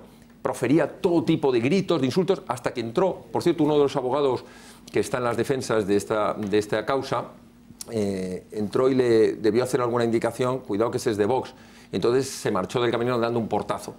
Claro, ya se ve que se acercó al plató caliente, ya venía quemada, ¿no? Porque me había estado escuchando y ya pues no podía más, claro. Bueno, esto es lo divertido, ¿no? Que hubiera sido magnífico haber podido grabar allí dentro los gritos de angustia, ¿no? De ver a alguien está criticando, ¿no?, el proceso. Bueno, pues vamos a ver, lo prometido es deuda, vamos a ver la puesta en escena, porque por cierto, el lenguaje que utilizaban ahí era el español para hablar con usted fuera, digamos, el directo, ¿no? Totalmente, con todos los invitados estuvimos charlando. ¿Cómo fue el trato? No, el trato bueno, ¿no? Hay que decir que el trato del personal técnico fue muy correcto, muy bien, incluso diría de los invitados, salvo Pilar Rahola y la señora esta que no recuerdo cómo se llama, de público, que tampoco nos saludó. El resto... ¿De público del periódico? Del periódico público, Eso, sí. La verdad es que el trato fue educado y todos hablábamos en español en el camerino, y cuando se le propuso, oye, no vemos necesidad de traducción, nos dijeron... No, en TV3 se habla en catalán. Dije, bueno, bien, pues habrá que ponerse un pinganillo. Pues el pinganillo. Fíjense en los mensajes que aparecían en el faldón de la pantalla. Evidentemente, todos en contra de Javier Ortega. El público, como en varios momentos, le llegaron a abuchear, y esa famosa cobra que le negó el saludo Pilar Rahola. Fíjense, hasta la falta de educación. Bueno, vean. Javier Ortega y Carles Campuzano. Podeu aplaudir, ¿eh? Así daban la bienvenida en el plato de TV3 a Javier Ortega Smith, el secretario general de Vox, pidiendo al público, algo falto de ganas, que aplaudiera para recibirle. Un público que, por cierto, no dudó en abuchear y reírse del invitado cuando quiso. ¿Y se han fijado en el aparato que lleva Ortega Smith en su oreja izquierda? Han acertado. Es un pinganillo para traducirle del catalán al castellano, ya que desde la televisión pública catalana se negaron a hablarle en nuestra lengua oficial. Els acusen de filtrar àudios de les declaracions davant del Tribunal Suprem. ¿Que nos han acusado, dice usted? Sí. Primera noticia que tengo. Una entrevista que tuvo lugar el pasado sábado por la noche y que durante 40 minutos no hubo un respiro para el de Vox, que no paró de recibir acusaciones y preguntas incisivas. Y ni en el faldón de la parte inferior, donde aparecen los mensajes de los espectadores, se libró Ortega Smith de las faltas de respeto. ¿Hay que llevar partidos extraparlamentarios de ultraderecha a TV3? No caigan en sus provocaciones, son mala gente. Pero para mala educación, la de la independentista Pilar Rahola. Miren qué desplante. Hola. ¿Cómo estamos? ¿Qué tal? No me da 2 besos. No. Bueno, no le preguntaré por el Valle de Arán. Puede hacerlo cuando la próxima. Al menos el secretario general de Vox pudo dejarles claro a los separatistas la versión que ellos no ven sobre el proceso, pero que sí apoyan miles de españoles. Bueno, Javier, ¿notó, digamos, que esa puesta en escena no era la más... o que digamos que estaba un tanto en su contra? Bueno, ¿Eso se nota? Eso se nota, Se nota, sí, ¿no? Se nota, sí. El público, la verdad, es que agresivo, ¿no? Pero bueno, yo creo que tenemos que ser conscientes de que este tipo de televisiones, que aparte son ruinosas desde todos los puntos de vista, ¿no? Desde el punto de vista económico, desde el punto de vista de la cantidad de personal que tienen contratado. Yo recordaba que una televisión como esta, que tiene un ámbito de audiencia autonómico, tiene 2.300 personas contratadas, y, por ejemplo, A3 Media pues tiene 500 personas menos, y el grupo Mediaset 1.000 personas menos, y son grupos mediáticos de ámbito nacional. Cuestan una fortuna. En el año 2016, por ejemplo, si no fuera por los últimos 7 años, que lo sepan los espectadores, ha recibido esta televisión cerca de 2.000 millones de subvenciones. En el año 2016, el último dato que hemos podido encontrar, si no fuera por las subvenciones, quitas la parte de subvención y queda un déficit de 300 millones. Es decir, no serían viables. En sobre cualquier todo, caso, la representación del público, señor Ortega, es importante porque ahí el 100% están con el discurso único. Yo no sé qué procesos de selección escogen, porque debería ser con una empresa de estas, ¿no? de sociológicas y demás, pero es que el resultado de las elecciones del 21 de diciembre... Esa es la clave. 2 millones de votaron independentismo, fenomenal, pero 2.200.000 aproximadamente votaron que no. ¿Dónde estaba esa representación? Insisto, les guste Vox o no les guste. Porque ahí nadie se pide que vote a Vox ni que lo deje votar, que cada uno vote lo que le dé la gana, pero esa pluralidad en el público no estaba. No, en el público reflexiones. no estaba en el público, no estaba en los mensajes.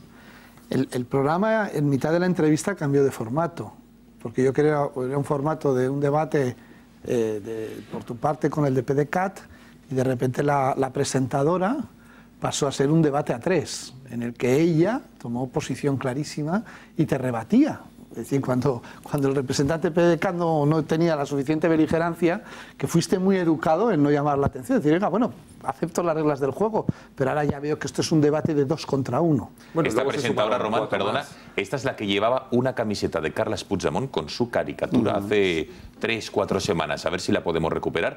Pero vamos, que es esta misma, o sea, tomando partido, evidentemente, por lo que ellos consideran los presos políticos. Venga, Román. No, y que claro, que es que esto se monta así. En la Euskal Te Despista también lo hacían en la época buena. A mí me llegaron a invitar a un programa en que me cambiaron a todos los invitados, porque si me llegan a decir los invitados que había, no iba. Pero ya que estaba allí, pues fundadores de ETA, expresos de ETA, un entorno también muy agradable, ¿no? Pero luego te encuentras otro sitio donde va Pilar Rahola, en el que, yendo a maquillaje, ves cómo el realizador, el regidor, está ensayando con el público. Que se hace con las manos así silencio, se hace así aplausos, se hace así abucheo y se hace así ovación. Para que luego tú estás interviniendo y en función de eso te funcionan. Allí, por suerte, en los planos generales de TV3, allí no hace falta regidor. Ya vienen todos aprendidos de casa. Es un empleado que no necesitan. Pero bueno, esto es lo que hay que saber de lo que es el back office de las televisiones que están dirigidas, ¿no? Y luego muchas de esas televisiones que te hacen eso, te hablan de la libertad de expresión, de la libertad cuando te manipulan todo el público y todos los mensajes. Porque obviamente lo del otro día de público y mensajes de pie de pantalla fue bochornoso. Sí, bochornoso y repugnante. E insisto, en la televisión del 155 de Mariano Rajoy. Lo que me ha sorprendido, y una cosa curiosa, es que el público no llevaba pinganillo. No les hace falta, están Entonces, no, pero no lo entiendo, si no llevaban pinganillo, ¿cómo bucheaban cuando hablaba Javier? O sea, lo entendían. El español, sí. ¿El público entendía el español? ¿En serio? Hasta la presentadora y el de PDeCAT. No sé cuál es su punto. Es más, ¿te acuerdas que cuando... como a Javier le han puesto el pinganillo y a los demás le han puesto el pinganillo, porque al parecer es imposible que se entiendan el español, lo que no entiendo es cómo ese público sin pinganillo podía enterarse. Fíjate tú qué cosas pasan en Cataluña. Te recuerdo que cuando ETA decretó una tregua solo para Cataluña con los de Esquerra Republicana, la enorme negociación que hicieron en Francia fue en español. Me figuro. Y sin pinganillos y sin traducción simultánea. Requeijo. Pues vamos a ver, yo me gustaría poner el acento en una cosa que se ha dicho aquí esta noche, que es el debate ante el si ir o no ir. Y yo soy partidario de defender las ideas que tiene uno en todos los frentes, ¿no? Y este programa, aquí venía Pablo Iglesias y yo creo que no le fue mal. Es más, le sirvió en muchos casos para ejercer o le sirvió de altavoz a sus ideas en muchos casos. Insisto en que no le fue mal. Y por eso yo creo que, fíjate, hay gente a la que le han invitado a ese programa y ha rechazado ir, gente a la que respeto muchísimo. Y bueno, pues comparto... Cayetana Álvarez de Toledo, la última, por ejemplo, mira, y respeto su opinión, pero fíjate, yo soy más partidario de ir allí a su casa yo también, y a librar un debate de ideas. Y no es más que eso, es un debate de ideas y que luego la gente, oye, con el mero hecho de que alguien le genere un cierto debate interno, quiere decir que el debate ha sido rico y que por tanto aporta más, ¿no? Yo este es un programa que me gusta ver, incluso lo veo aquí desde Madrid. ¿Lo entiendes? Sí, la verdad es que sí, hombre, hay algunas cosas que pero no, se entiende mucho, ¿eh? Pero en general sí que lo entiendo. Es más, es un programa en el que han ido compañeros míos, yo en una ocasión estuve a punto de ir, pero finalmente no salió, hubiese ido, la verdad es que encantado, y normalmente siempre suelen traer a alguien de la opinión contraria, o a alguien a lo mejor que sea periodista en Madrid o que cubra política en Madrid y que ya sepan que tiene una visión distinta a la del independentismo. Y generalmente él habla en español y a él le hablan en catalán y si no se apaña pues pide pinganillo y demás. Por eso ellos sí que tienen una respuesta cuando se les acusa de falta de pluralidad, ¿no? En este caso tienen la respuesta muy fácil, falta de pluralidad no, porque hemos traído a Vox. Pero es verdad también que contra ese argumento existe una respuesta, y es que Vox lleva ejerciendo la acusación popular en la causa aproximadamente un año. Ha tardado un año en llevarles. Y luego, Javier, yo ya te digo que como indicativo, si no te vuelven a llamar, probablemente es que les hizo daño el programa. Les interpeló. Si te vuelven a llamar rápido, ya veremos, no lo sé. Pero igual eso también hay que guiarlo en términos de audiencia, que por cierto este programa da una audiencia enorme en Cataluña. Es líder de audiencia indiscutible los sábados. Pero me gustaría decir que hay mucha gente que al ver este programa también podrían decir, bueno, es un programa poco plural, es un programa de derechas, que tiene una fama de derechas, hay quien diría que bien ganada. Ahora estás hablando del gato. Ahora estoy hablando del gato al agua y estoy hablando de esa televisión, sí, lo estoy diciendo así. Y yo hay muchas cosas con las que no estoy de acuerdo, de las que se dicen aquí. Yo vengo a este debate y me peleo con Fernando, y unas veces pues él me da y otras veces pues yo creo que consigo a lo mejor darle un derechazo dialécticamente hablando siempre, ¿no? Y yo creo que... Sí, porque Fernando tiene un brazo que no te recomiendo que lo experimentes. No, un izquierdo tampoco, no, sí. Y yo creo que es importante estar a gusto en los sitios y que te dejen decir lo que uno quiere. Y yo creo que en este caso Javier pudo decirlo, ya veremos si lo vuelven a invitar o no, y yo personalmente también lo puedo decir, y creo que Pablo Iglesias en su momento lo pudo decir, y yo creo que esa es la clave, ¿no? Que independientemente de a lo mejor la opinión mayoritaria que pueda haber en una mesa, que alguien pueda llegar y expresar sus opiniones, y en ese término y en esos términos librar un debate de ideas que yo creo que no hay que renunciar nunca. Titular de mañana, ¿eh? Alejandro Requeijo se compara con Pablo Iglesias, que no está mal. No, que no, para nada. Por aquí ha pasado gente... Se rebaja con Pablo Iglesias. Hay una gama de colores, y por cierto apuntar yo creo la cesión intolerable de Javier en la televisión catalana que nadie ha comentado, y es que apareció sin corbata. Eso también es verdad. Bueno, Horcajo, a ver, tú que conoces bien. No, hombre, yo dos consideraciones. Una a propósito del público. El público es tan sencillo como que hay lugares en Cataluña donde de cada 10 personas que te encuentras por la calle, 9 votan independentismo, y son poblaciones relativamente grandes. En la Cataluña interior sí, pero bueno, ahí es donde mandan los autobuses a recoger, pues 60 en cada uno, de Montblanc o de no sé dónde, que van a los estudios y que hacen el público de esa noche. En pocas palabras, que el que decide dónde ir a nutrirse de público está decidiendo si los quiere más, menos exaltados, o incluso con una proporción un poco más mezclada de la realidad catalana. Pero de todas maneras, yo creo que la gran reflexión de ver estas historias, y que ahora ya Ortega ha entendido lo fundamental de cómo funcionan los debates políticos en la televisión pública de todos los ciudadanos de Cataluña, es que da mucha pena que los señores que han aplicado el 155 no hayan entendido que es crucial, fundamental, que haya otra verdad distinta a la que cuentan los señores de Cataluña Radio y de TV3, y que está Radio Nacional de España, que está la Agencia EFE y que está Televisión Española, que tienen en Cataluña 2.300 empleados. Y esos 2.300 empleados, con los que no deben competir en radicalismo con TV3, lo que tienen que hacer, y ahí sí pueden hacerlo, y eso no depende de un acuerdo con el PSOE que se opuso a mandar al Ferran López de la Comunicación a TV3, en esos programas que pudiera hacer hipotéticamente Sant Cugat, Televisión Española, Radio Nacional de España, o el impulso que pudiera tener la Agencia EFE, es donde el ciudadano se alimenta. Si no tienen ese alimento, y no lo tienen, créeme, desde hace 35 años, pues entonces, ¿qué queréis? O sea, es que la gente allí lo que está es en el carrilito, la verdad revelada por el pensamiento Pilar Rahola y por tantos otros, por cierto, intelectual orgánica del puyolismo, toda su vida, menos un ratito que estuvo en el Partit per la Independencia, cuyas deudas acabó pagando la trama del Palau de la Música Catalana. O sea, ¿te ha sorprendido, por cierto, que no le saludara?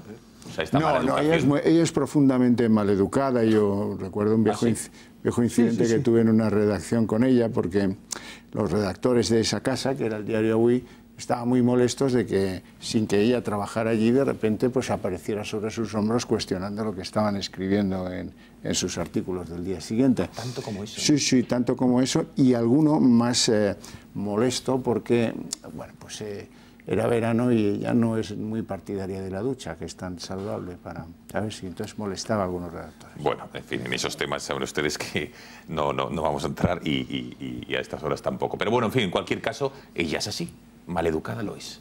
Y lo ha quedado así atestiguado. Creo que faltaba Fernando. Fernando, ¿algo puedo decir? Porque si no nos vamos al móvil, que tenemos... Nos vamos a lo que tenía que decir. Sí. Muy bien, fenomenal. Bueno, vamos hasta Barcelona. ¿Qué es lo que está ocurriendo? Me gustaría ver algunas imágenes de la recepción que tenía lugar ayer en Barcelona, en esta cumbre internacional de la telefonía móvil, la más importante a nivel mundial, que se lleva celebrando desde hace 12 años en Barcelona. Tiene un contrato hasta el año 2023, pero que hay algunos analistas que dicen que dada la inestabilidad política que se vive en Cataluña y dada la... En fin, yo no sé si desafortunada... Es intencionada, pero con desafortunadas consecuencias que va a tener la actitud de los líderes independentistas, con Ada Colau a la cabeza, con la Generalitat y con el presidente del Parlamento, de, entre otras cosas, plantar al rey. Ayer, en el saludo protocolario previo a la cena de inauguración de este Congreso, ocurría lo siguiente, porque en la calle también ha habido muchísimos altercados, pero dentro ocurría lo siguiente. No está siendo fácil la visita de Felipe VI a Barcelona con motivo de la inauguración del Congreso Mundial de Telefonía Móvil. Ada Colau y Roger Torrent no asistieron a la recepción oficial al monarca celebrada el domingo, un desplante que no ha sentado nada bien al rey. Pero ahí no quedó la cosa. Más tarde, durante la cena de bienvenida, Felipe VI tuvo que soportar los desplantes del presidente del Parlamento al ser el único que no aplaudió su discurso. Torrent tampoco se cortó para lucir un lazo amarillo en la solapa delante del jefe del Estado. Una vez más, un acto apolítico se convirtió en la enésima reivindicación independentista. El rey, sin embargo, pasó por alto estos menosprecios y se refirió a la cooperación institucional en beneficio de todos para reivindicar el éxito continuado del evento que se celebra en Barcelona desde el año 2006. La cooperació institucional amb objectius clars i en benefici de tots és una clau evident d'aquest èxit. Pocos pueden negar el impacto político que ha tenido el desprecio a Felipe VI en Cataluña. Hoy el presidente del gobierno se ha referido a la polémica y ha señalado que a Colau y Torrent les gusta hacerse notar. Y luego el hecho de que alguien desconozca sus obligaciones institucionales o necesite hacerse notar es un tema menor que en ningún caso puede empañar lo más importante, que es un congreso tan importante como esto en una ciudad española como es Barcelona. Como ya sucediera tras los atentados yihadistas de agosto en Barcelona, el rey ha vuelto a sufrir el desprecio de la clase política independentista. Por Dios. Bueno, esto es lo que está ocurriendo en Barcelona. Para analizar lo que puede suponer para la ciudad condal perder este evento, es decir, analizar qué es lo que aporta año a año y en los 12 últimos ejercicios a Cataluña, a la ciudad condal. Este evento tenemos con nosotros a Diego Sánchez de la Cruz. Diego, buenas noches. ¿Qué tal? Buenas noches. Bueno, vamos a las cifras, que desde luego es lo tuyo y sobre todo por la claridad que lo explicas. ¿Es económicamente rentable este congreso para Barcelona? ¿Hasta qué punto? Es un chollo, ¿no? Es un chollo. Sí, realmente este evento empieza en localidades más pequeñas y así ha ido errando por Europa porque tenía muy buena acogida, pero se le quedaba todo pequeño. Entonces se ha hecho la Costa Azul, se hizo primero en Niza, después se hizo en Cannes, se ha hecho en Lisboa, se ha probado incluso hacerlo en Berlín, que ya es una ciudad de mayor capacidad, pero al final este congreso, que efectivamente es de telefonía, pero también son del propio sector de las telecomunicaciones, o sea, no solo para operadores, también es para aplicaciones, para redes sociales, startups, es decir, para todo tipo de espectro tecnológico, ¿no? Ahí se van a presentar los teléfonos móviles de última generación, pero también se han lanzado algunas de las nuevas propuestas de las redes sociales que conocemos y usamos todos.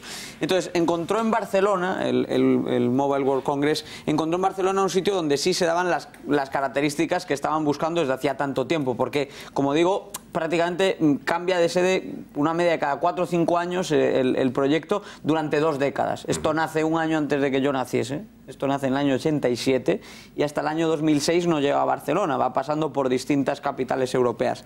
En el momento en el que se instala en Barcelona lo hace en primer lugar por una cuestión de infraestructuras, es decir, Barcelona puede absorber un evento así y hay otras ciudades de menor tamaño que no están en una capacidad de hacerlo. Pero además es que Barcelona es una ciudad magnífica, con un entorno magnífico y eso efectivamente ahora quizás se está empezando a quebrar en el plano institucional, pero sigue siendo cierto que Barcelona tiene buenas comunicaciones con el resto de España, con el resto de Europa, con América, con todo el mundo y que además tiene la dotación hotelera, de restauración, de comunicaciones para dar soporte a todo esto. Porque además lo interesante del Mobile World Congress es que siendo un evento relativamente elitista en el que la entrada es muy cara, lo estamos comentando antes. El precio de la más barata es 799 euros. Luego tienes la siguiente, es la de 2.199 y luego ya hay dos rangos superiores que son la Gold y la Platinum. La Gold cuesta 2.700 euros y la Platinum 5.000 euros. Correcto. Eso te permite, claro, hay distintos precios. La más barata es la de 799, que son 800 euros. Eso te permite pasear y estar en alguna de las conferencias abiertas para todo el mundo. Ahora, si estás pagando la de 5.000, pues puedes acudir a la conferencia de Zuckerberg o del presidente de Microsoft y entonces pagas 5.000 euros, pero claro, allí no te encuentras a nadie que no sea profesional, que no esté invitado sino por alguna corporación.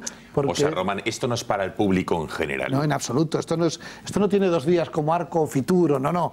Esto es el congreso más importante y la feria más importante de tecnología que hay en el mundo. Porque hay otras que están especializadas en otras materias tecnológicas, pero al final el teléfono móvil hace que sea la CPU el centro de todo lo que se hace tecnológicamente alrededor. Sony, Samsung el domingo por la tarde hizo la presentación mundial del Galaxy 9, que la retransmitía ahí en directo a 3.000 personas, más a nivel mundial en streaming, que la seguimos muchos por televisión. Pero que es que todo lo que está pasando en este momento en Barcelona es importantísimo. Y es el consejo del Congreso del 5G. Para que la gente se haga una idea, es que el 5G, no es que sea, entre el 3 y el 4G ha habido un poco de diferencia, pero es que el 5G supone 100 veces más potencia en tu teléfono móvil en cuanto a conectividad y redes que lo que es el 4G. Entonces, estamos hablando de que por fin vamos a tener la velocidad de la fibra óptica y la capacidad de data en un soporte como es un teléfono móvil encima de nosotros. Y eso se está trabajando hoy en Barcelona. Bien, entonces vamos a los datos, Diego. Concretamente, ¿qué es lo que está aportando, lo que ha aportado este Congreso Internacional en los últimos 12 años a Barcelona y lo que aporta este año, la previsión? Pues lo primero es que ha duplicado el impacto económico que tiene la ciudad, porque cuando se empieza a desarrollar en Barcelona, más o menos el promedio durante la primera década ronda los 200 millones de euros de impacto, que no está nada mal para lo que es, técnicamente es menos de una semana, son 4 días hábiles. 200 millones de euros por año. 200 millones por año. Pero si nos vamos ya a los datos más recientes, las cifras que maneja la propia organización hablan ya de una inyección de más de 450, si somos precisos, 470 millones de euros al año. Pero mira el histórico que lo tenemos ahí, correcto. Es brutal. Esto, pero fíjate, porque esto nos da el histórico, son 10 años aportando más de casi 4.500 millones, pero como digo, lo interesante es que al ritmo anual, al principio de unos 200 millones y en la actualidad ya cerca de los 500 millones, o sea que se duplica el impacto económico que tiene este evento. La capacidad de creación de empleo también empieza en torno a los 10.000 empleos en los primeros años, pero ya está cerca de los 13.000, 14.000.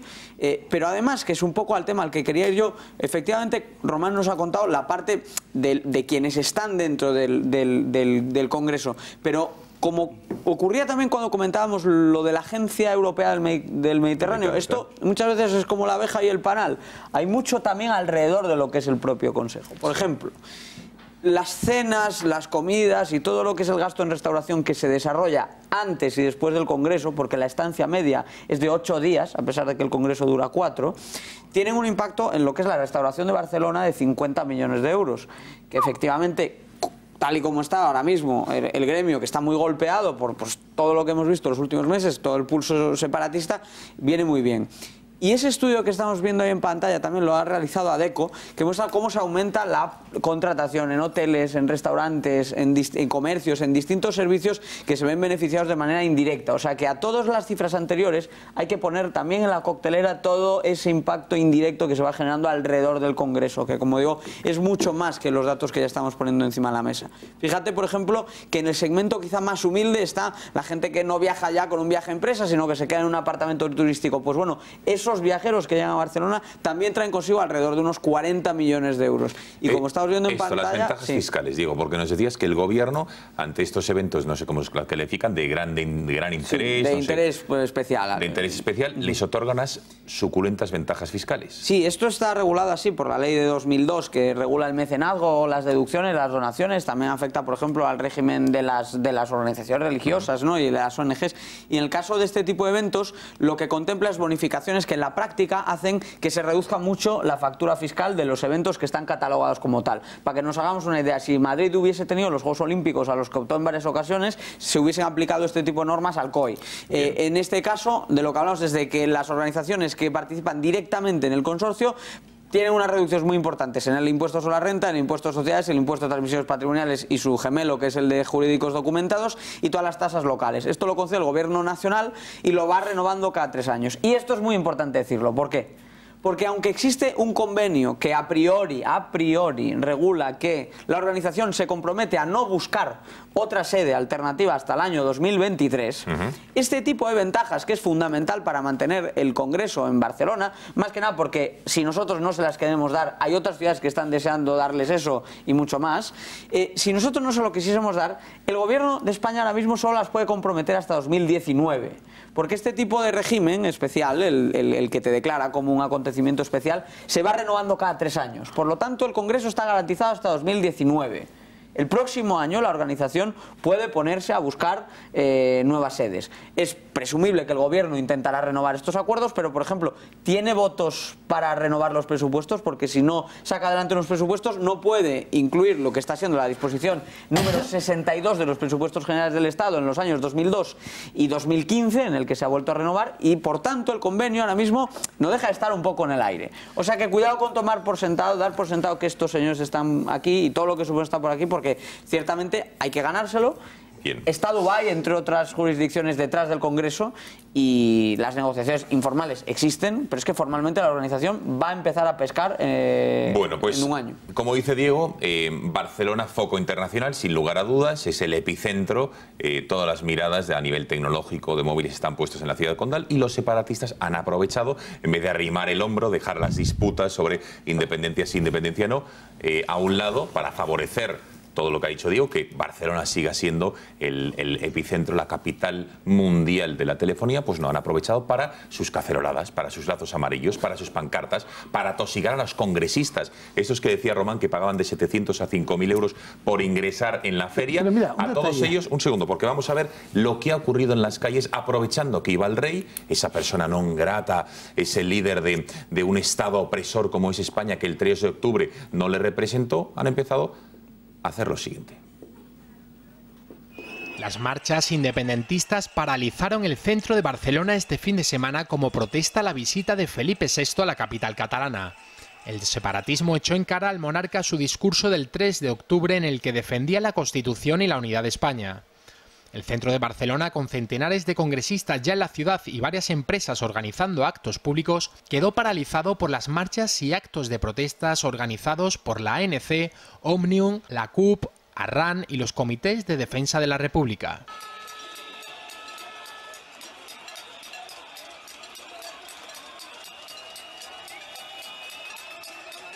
En los exteriores del Palau de la Música, donde se celebró la cena de bienvenida del Mobile World Congress, los Mossos d'Esquadra tuvieron que bloquear la Vía Laietana para contener a los manifestantes.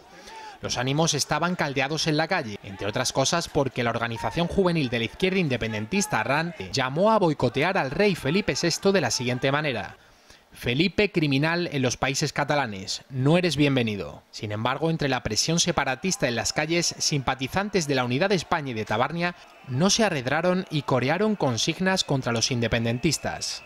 Bueno, esto es lo que ocurría. ¿Hasta qué punto los congresistas o los organizadores del Congreso se dan cuenta de esto, les afecta, les molesta? Porque entiendo que llegar con esta hostilidad en las calles no es agradable para nadie. Yo estar por la noche y a las 12 la caceroladita, cuando al día siguiente madrugo para ir al Congreso, no me haría ninguna gracia. Bueno, muchos de los que asisten al Congreso no madrugan mucho. ¿No? Sí, directamente van empalmando las cenas de trabajo y los madrugones y al final casi que no se duerme tanto esta semana. Es una semana en la que se trabaja mucho y también se divierte mucho. Pero la habitación y la ducha es carísima, ¿eh? No, desde luego. Y lo estábamos comentando que están los precios por las nubes. Pero ahora ya un poco más en serio. Sí que es cierto que esto quizá al que asiste al evento le puede parecer un pequeño exotismo, pero él está dentro de un circuito cerrado y no se da cuenta o no es del todo consciente de esas protestas. Además están alejados y demás. Es decir, el daño para la experiencia del asistente yo creo que es mediano tirando a pequeño. Sin embargo, para la organización es una gota más en el vaso. Y el vaso va estando cada vez más lleno y no entienden, lo que no entienden es tener que estar discutiendo estas cosas cuando a sus puertas están llamando todo tipo de ciudades, que por cierto están tomando nota del ejemplo de Barcelona, porque hasta que Barcelona demostró que esto podía ser algo grande, esta organización lo que estuvo es buscando cómo podía sacar adelante un congreso, pero ahora que Barcelona lo ha demostrado, lo que no entienden es que sea la propia clase política de Barcelona y de Cataluña la que les esté poniendo últimamente trabas. Entonces no lo ven no es tanto un problema para los asistentes, es un problema más bien para la organización. A ver, pedía la palabra Requeijo, Horcajo y Paz, venga. Sí, no, Diego, yo quería preguntarte, a partir de la explicación que nos has hecho, a mí me da la sensación de que la amenaza de perder este evento es más bien por una cuestión fiscal que no tanto la tensión política. Y ya tú que conoces mejor ese mundo te pregunto, alguien de Samsung que viene aquí a presentar su teléfono móvil, algún periodista que viene desde otro país a cubrirlo, o especialistas y profesionales del sector, ¿saben quién es Ada Colau? ¿Saben quién es el PDCAT? ¿Saben lo que es el estatuto, el 1O? Es decir... Hombre, hay una cosa, Requeijo, que en el aeropuerto del Prat a muchos de los congresistas se les recibía con un pasillo, el típico de fútbol, con pancartas de Cataluña oprimida, we need freedom, necesitamos libertad y los lacitos amarillos, con lo cual no es el mejor ambiente para recibir Fíjate que yo pienso, y a lo mejor estoy equivocado, que eso no deja de parecerles a ellos más que una cosa incómoda, sino un elemento exótico de esa España que ellos muchas veces tienen llena de prejuicios. Exótico. Diego va tomando nota y luego va contestando. Horcajo bueno, y yo creo que lo que han perdido en Barcelona es una bala en la defensa, el blindaje del Mobile World Congress, porque ellos han pedido a los grandes actores del sector, por ejemplo al presidente de Telefónica, actúe y ayúdenos a defender esto, porque esto es una maravilla para España. ¿Ellos quién, Horcajo? La alcaldesa de Barcelona le pidió al presidente Payete... Se lo pidió Puigdemont. Y Ada Colau también. Se lo pidió Ada Colau, se lo pidió todo el mundo, porque oye, ayúdenos, no sea acaso que esto lo vayamos a perder. El hombre ha ido y lo ha hecho, y no solo han ido también los de Vodafone, han sido muy colaborativos en este esfuerzo. Bueno, y ahora pues se sienten defraudados en la medida en que pues es la señora Colau la que desaira al rey en público, es el señor presidente del Parlamento de Cataluña, el que exactamente igual, es el tío que dirige las telecomunicaciones, que es este Puigneró, que incomprensiblemente no está separado del servicio, es director general y por lo tanto cargo de confianza, y nadie ha tomado el interés de decir, oye, pues sí, pero no estarás donde estás, porque claro, si desairas al jefe del Estado de quien te paga la nómina, pues verás, no tienes cabida. Eso hubiera ocurrido con cualquier personaje, un médico, un maestro de cualquier administración en España, menos al señor Puigneró. Y aquí el peligro, después de quemar la nave, de que te defienda Payete o que te defienda el de Vodafone, etcétera, etcétera, el peligro es que hay algunos tapados. Aquí no es solo Dubái. Dubái ha sido el primero en decir, a mí me gustaría, pero en realidad hay otros que lo miran con ojos codiciosos. Berlín, París, Milán... Todos esos están frotándose las manos y estos están haciendo el tonto. El mayor problema es San Francisco. Ah, bueno, sí. Paz. Bueno, vamos a ver. Yo creo que al nacionalismo, de verdad, le interesa que esto se pierda. Sí. Tiene un interés político en que esto se pierda. Claro. Lo que no le interesa es pasar por culpables. Ellos, claro. Recordemos lo de la Agencia del Medicamento. Allí a su gente les han vendido que esto se ha perdido por culpa de España, por culpa del Estado. Y su Grey lo compra. ¿Tú crees que ha calado ese argumento? Pero absolutamente, absolutamente. En Cataluña los separatistas están convencidos de que ha sido España. Pues ya fíjate que se culpa más a Ada Colau, fíjate. Por lo que sucedió el 1 de octubre.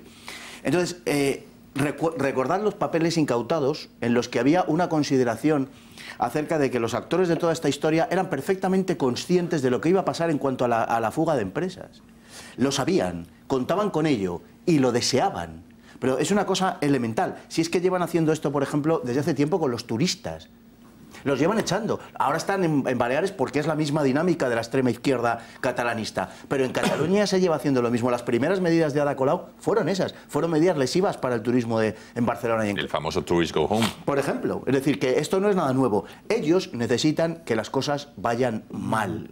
Necesitan que a la Cataluña española le vaya mal. Que a la Cataluña dentro de España le vaya mal. Porque ellos se plantean como la solución. Para ellos, como para cualquiera que pretenda romper el status quo, como para cualquiera que pretenda romper el orden existente, no descubro nada, el lema es cuanto peor, mejor. Lo que tienen que evitar es pasar ellos por los culpables, pero a sus 2 millones de impenitentes votantes fanatizados les vendes lo que quieras, se lo están vendiendo, y de hecho pueden pasar como que pierden la agencia del medicamento y sin embargo que la culpa es de España, que se lo van a comprar. Bueno, sí, enseguida Javier Ortega, pero también me gustaría, Ada Colau, como saben, ayer no estuvo, a mí no me gusta llamarle besamanos, porque no tienes por qué besar la mano al monarca, ¿no? Pero en la recepción final, en el saludo, en el que las autoridades esperan en fila de a uno al rey y este va saludando como la máxima autoridad del Estado a los presentes. Esto ya es dentro de la cena, pero ahí sí que ven a Ada Colau, a Roger Torrent, con el lazo, lo van a ver, lo hemos visto antes, ahí que lo portaban, no aplaudió, por cierto, también lo acaban de ver, el discurso del rey, pero sí que Ada Colau mantuvo, parece ser, una conversación en esa cena, le explicó por qué no acudió a la recepción oficial, al saludo protocolario, diciéndole que había mucha gente que el 3 de octubre no se sintió representada con el discurso que el monarca dio a toda la nación y que se sintió agraviada, a lo que el rey le dijo con toda la sinceridad que él defienda a los que está y yo estoy aquí para defender la Constitución y el Estatuto, es decir, dentro a los que están en la ley. Así explicaba su encuentro Ada Colau. Estamos ahora mismo en una situación política muy complicada en Cataluña, seguramente bueno, la más excepcional y la más anómala que hemos pasado en los últimos 40 años, con el gobierno intervenido, con líderes políticos y sociales en prisión preventiva desde hace meses. Sabéis que hubieron unas cargas policiales el 1 de octubre que aquí causaron mucho dolor físico y emocional, ¿no? Porque fue una intervención durísima contra miles de personas pacíficas y después de eso pues el rey sabéis que tuvo una intervención alineándose con las posiciones más duras. Hay ese recibimiento que además es muy anacrónico, ¿no? Que es lo que se llama el besamanos cuando viene el rey, donde yo consideré que era oportuno para representar a los ciudadanos a los que yo represento, ¿no? Y si hay una sensación de malestar y de dolor, pues de alguna manera había que poderla expresar sin que eso afecte igualmente a la normal relación entre las instituciones que he insistido siempre antes y después, ¿no? de la cena de ayer. Bueno, señor Ortega, por cierto, Echenique, fíjense cómo se alineaba con Colau diciendo que ella no es sierva de nadie. Vean. Se ha comportado como una ciudadana del siglo XXI. Una ciudadana del siglo XXI que hace honor a sus responsabilidades institucionales, que es alcaldesa, pero que no es sierva. Señor Ortega. Pues yo lo que quería decir es que tenemos que estar muy orgullosos del jefe del Estado que tenemos, de Su Majestad el Rey. Está demostrando estar a la altura de la institución que representa. Está haciendo un esfuerzo extraordinario a pesar de que le han hecho pasar por momentos tremendos. Yo estaba recordando aquellas manifestaciones que se supone que eran de repulsa por el atentado en la Rambla, donde le montaron un auténtico circo separatista, y esto a sabiendas del gobierno. Y estoy recordando también en estos momentos el impresionante discurso de Su Majestad el Rey el 29 de octubre, después de la declaración de independencia secesionista, cuando creo que millones de españoles nos sentimos identificados en sus palabras de ánimo y de que España no se rendía. Y quisiera apuntar una cuestión que estaba comentando Fernando sobre la fuga de empresas y lo poco que les importa hacer daño empezando a los catalanes y con ello, por tanto, a todos los españoles. Y recordaba aquellos papeles que identificaron a Oriol Pujol como una persona que ganaba dinero con la deslocalización de empresas en Cataluña. Es decir, cuando se hace la investigación referente al asunto de ITV, Oriol Pujol tenía unas empresas y por cada empresa que deslocalizaba y que le hacía toda la tramitación para sacarla de Cataluña, y esto no se cuenta en la TV3, yo si hubiera tenido oportunidad alguna vez lo recordaré y sacaré las cifras, él ganaba un porcentaje de dinero. Quiero decir que les importa a todos estos separatistas, les importa muy poco Cataluña, les importa muy poco los catalanes, y ellos tienen el bolsillo bien cubierto, ellos tienen buenos sueldos y hacen grandes negocios a costa pues, de llevar a la pobreza y la miseria a una región de España como es Cataluña. Román. O sea, y hay una cosa que sí quiero decir. La primera sobre la fuga de empresas. El otro día en el debate, cuando pusiste encima de la mesa en TV3 lo de la Caixa, Banco Sabadell, etcétera, el de PDK te dijo que de Madrid se han ido 1.756 empresas. Fuiste muy bueno por no preguntarles que te diera algún nombre, porque se los tenía que inventar inmediatamente. No llevan ni la lista, pero ellos le cuentan esta milonga a su público y su público se la cree. Pero es cierto. Bueno, no es cierto. Pues que se han ido 1.700 de Madrid. Pero él lo que cuenta, él lo suelta con esa alegría. ¿Por qué lo suelta? Pues porque es la forma de decir, oiga, se van de Cataluña unas, pero también se van de Madrid, y es que las empresas se mueven. Nos ponemos la diferencia, si me permitís, es que los datos de Cataluña se dan netos, es decir, se comparan las que entran y las que salen. De Madrid, si cogemos los últimos 10 años, claro que se han ido 1.700 empresas o más, pero es que han entrado muchísimas más. Y la diferencia con Cataluña es que comparas las que entran y las que salen y tienes un erial, y es lo que estamos viendo actualmente. Es decir, sí se van de Madrid, pero lo que importa es lo que entra y lo que sale. Perdona, desde las empresas que se han dicho que se han ido, ya sea la sede, que se han ido de Cataluña, sede fiscal o social desde el 1 de octubre, son solo las que han salido, no es el promedio. Sí. No, son las que salen. Claro, son las que se han ido. 3.000 y pico. Sí, pero es que no olvides que han salido 3.000. Tampoco te están diciendo las que han entrado. Claro, no, pero han salido 3.000 en esos 3 meses, pero es que han salido otras 8.000 en términos netos en los 5 años anteriores. Entonces, eso es lo que de verdad importa y con lo que juegan cuando sacan ese dato los separatistas. Luego hay otra cosa que quería destacar. El Congreso este es importantísimo. Y a mí me encantaría que, lo digo siempre, ¿no?, la igualdad entre administrados y administradores. Los empresarios tenemos que responder con nuestra libertad y nuestros bienes presentes y futuros en caso de una gestión negligente de nuestra empresa. A mí me encantaría que si al final el Mobile World Congress se va de Barcelona, Ada Colau tuviera que pagar alícuotamente con sus bienes y con su libertad, con los bienes presentes y futuros, el daño que le hace a una ciudad como Barcelona, porque se la hacen. Y luego me llama mucho la atención que estos que han venido con la nueva política y la nueva forma de hacer política son rancios y sectarios. Es decir, Echenique dice que ha demostrado ser una ciudadana del siglo XXI. Yo espero que los ciudadanos del siglo XXI no se caractericen por la mala educación y por la dejación de sus funciones. Y yo espero que los ciudadanos del siglo XXI no se caractericen, si son alcaldes de la ciudad de Barcelona, de cualquier pueblo, no ser alcalde de todos los ciudadanos del pueblo, sino de los que les han votado. Porque la conducta sectaria, radical, maleducada y al margen de sus obligaciones es cierta, porque el sueldo lo cobran por el 100% de los ciudadanos, no solo por lo que les votan. Y cobran los impuestos a los que les votan. Contraria al bienestar de aquellos que tienen que votar. Además. Lo que pasa es que el ambiente es tan tóxico, o sea, hemos llegado a una convicción de esos que solo reciben esa información de la TV3, etcétera, etcétera, que, bueno, pues hay una masa crítica, que serán 2 millones o serán 2,5 millones, donde se han olvidado completamente de que la señora Colau es la que recibe a un etarra.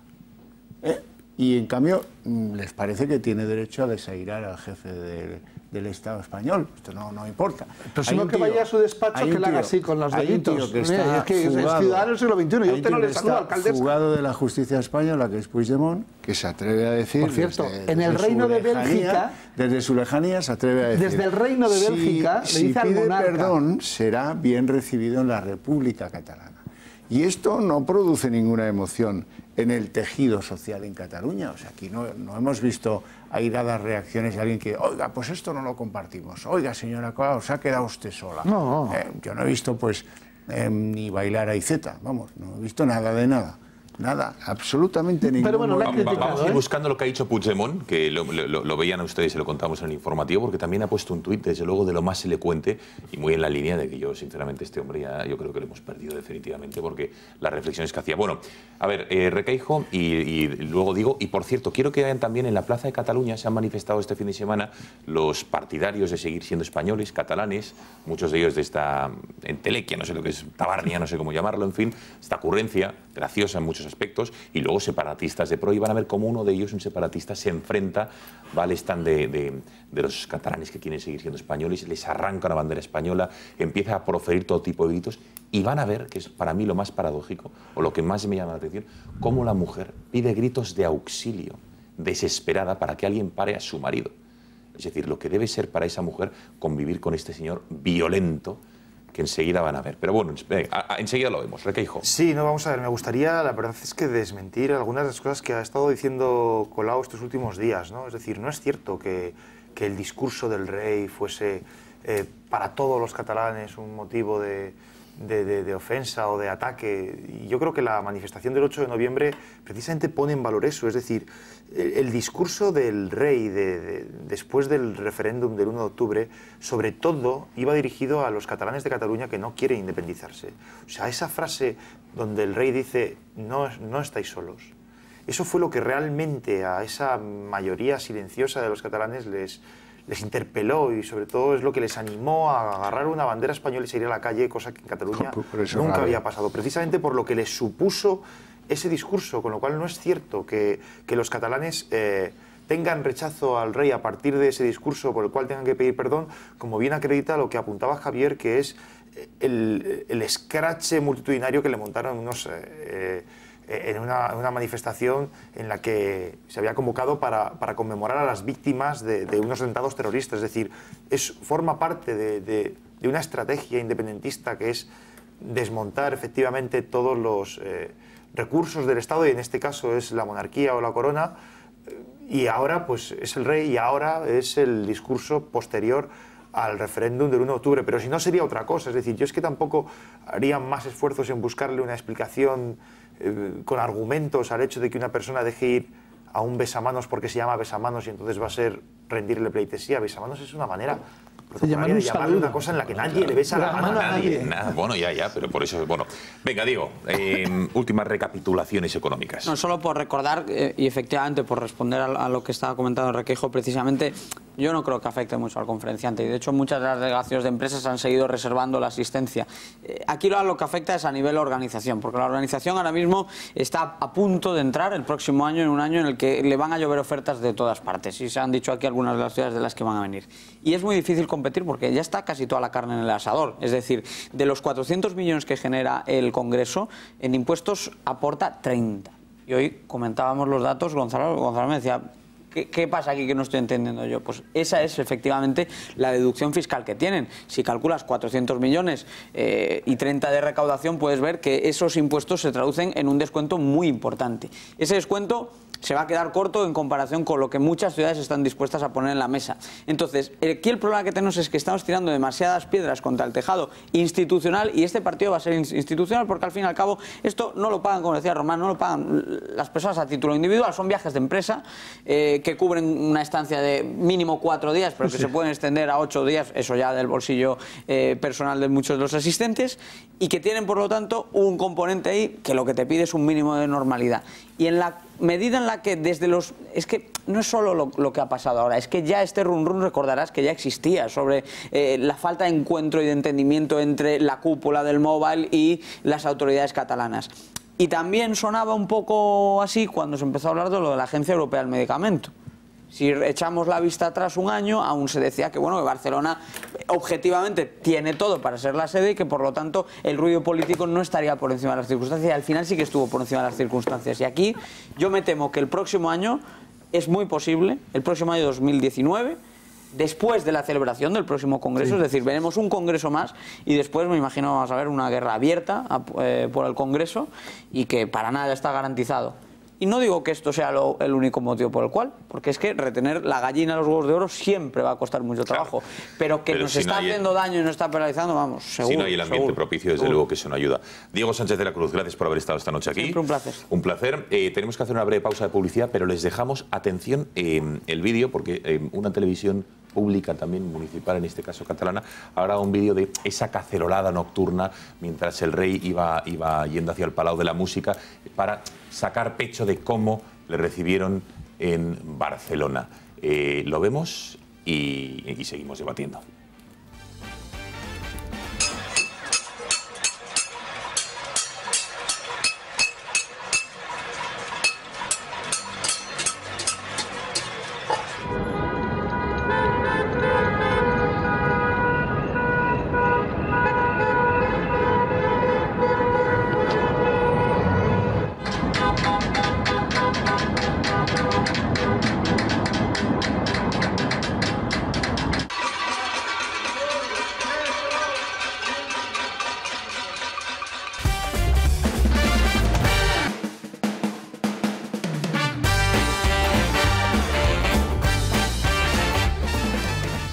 Bueno, aquí seguimos en el gato y antes de despedir, sí que les hemos dejado el vídeo que a mí más me ha impactado para el final y me gustaría finalmente un rápido titular de los analistas esta noche. Ya les digo, creo que es la Plaza de Cataluña en Barcelona el pasado fin de semana, donde hay diferentes acampadas, ¿no? de gente separatista con sus esteladas y luego hay de gente catalanes que quieren seguir siendo españoles durante mucho tiempo. Pues al stand, por llamarlo al puesto, a la paradeta, como se dice en Cataluña, que tienen ahí estos de algunos de Tabárnia, fue un independentista que les empieza a increpar. Van a ver cómo su mujer intenta llevarse a este energúmeno y finalmente pierde absolutamente los papeles, coge una bandera española, empieza a escupir, a pisotear, hace gestos obscenos y fíjense en los gritos desesperados de la mujer pidiendo auxilio para que alguien controle al energúmeno de su marido. Lo que debe vivir esta señora en su casa, pobrecita. Bueno, vean. Déjame que hable, déjame que me están grabando. Por favor, vayas a su lado. El presidente que tenemos, el mayor podrido, el mayor podrido. Su presidente es mío cualquiera. Yo no estoy aquí. La mayor vasca. Perdone, pero no voy a discutir, no. De escandalosos. Pues lléveselos en su lugar porque yo estoy aquí. Robando a todo el pueblo y todo el mundo. Buenas noches, caballero. Robando a todo Dios. Buenas noches. Buenas noches, señor. Buenas noches. Buenas noches. Adiós. Adiós, buenas noches. Gracias. Un aplauso. Un aplauso.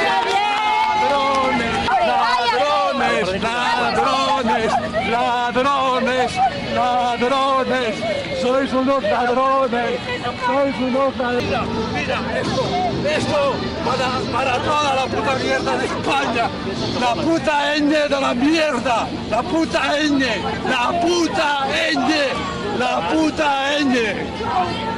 Cabrones.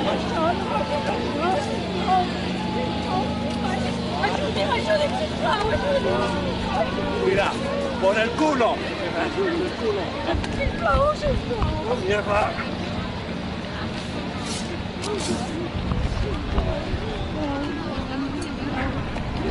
Mira, lo que es esta puta mierda. Esto. Mierda. Esto es Barcelona, ¿eh? Esto es Cataluña y estos son algunos de los fanáticos. No sé si quieren un titular de cierre. Me gustaría, como corolario. Pues debe ser el hermano de la niña de Carrie, ¿no? Se pone como histérico por nada, una cosa, una enfermedad como cualquier otra, ¿no? El fanatismo es lo que tiene. Hay una cosa que es significativa y es que el independentismo oficial difunde el discurso de que ellos no tienen nada en contra de España, que es contra el gobierno, contra las instituciones, no es contra la bandera, ni contra los españoles, ni contra el Estado. Pero es verdad que cuando tú alimentas durante mucho tiempo un discurso que va encaminado precisamente al rechazo a todo eso, en la realidad y en la práctica entras con esto, ¿no? Un señor que, lejos de ese beso que daba Puigdemont en Bruselas cuando alguien se le acercó con la bandera de España, luego hay mucha gente... También te digo, porque no lo sé. Gerona fue la primer símbolo que retiró cuando era alcalde, era la bandera española. Lo que quiero decir es que la comparación es esa, ¿no? Que luego te encuentras esto, que es la realidad, que es la pie de calle, ¿no? Bueno, el nacionalismo es odio, evidentemente, fundamentalmente odio, está creado sobre la antítesis de España, de una forma, es algo profeso, es decir, es que lo que pretenden ser los contrarios de España. Prat de la Riba, ya hace 100 años, Prat de la Riba decía, el nacionalismo en un primer movimiento es amor a la tierra y en un segundo es odio a España, lo decía con estas palabras, no lo digo yo, ha llovido mucho, incluso en nuestro amado país donde llueve tampoco ha llovido mucho.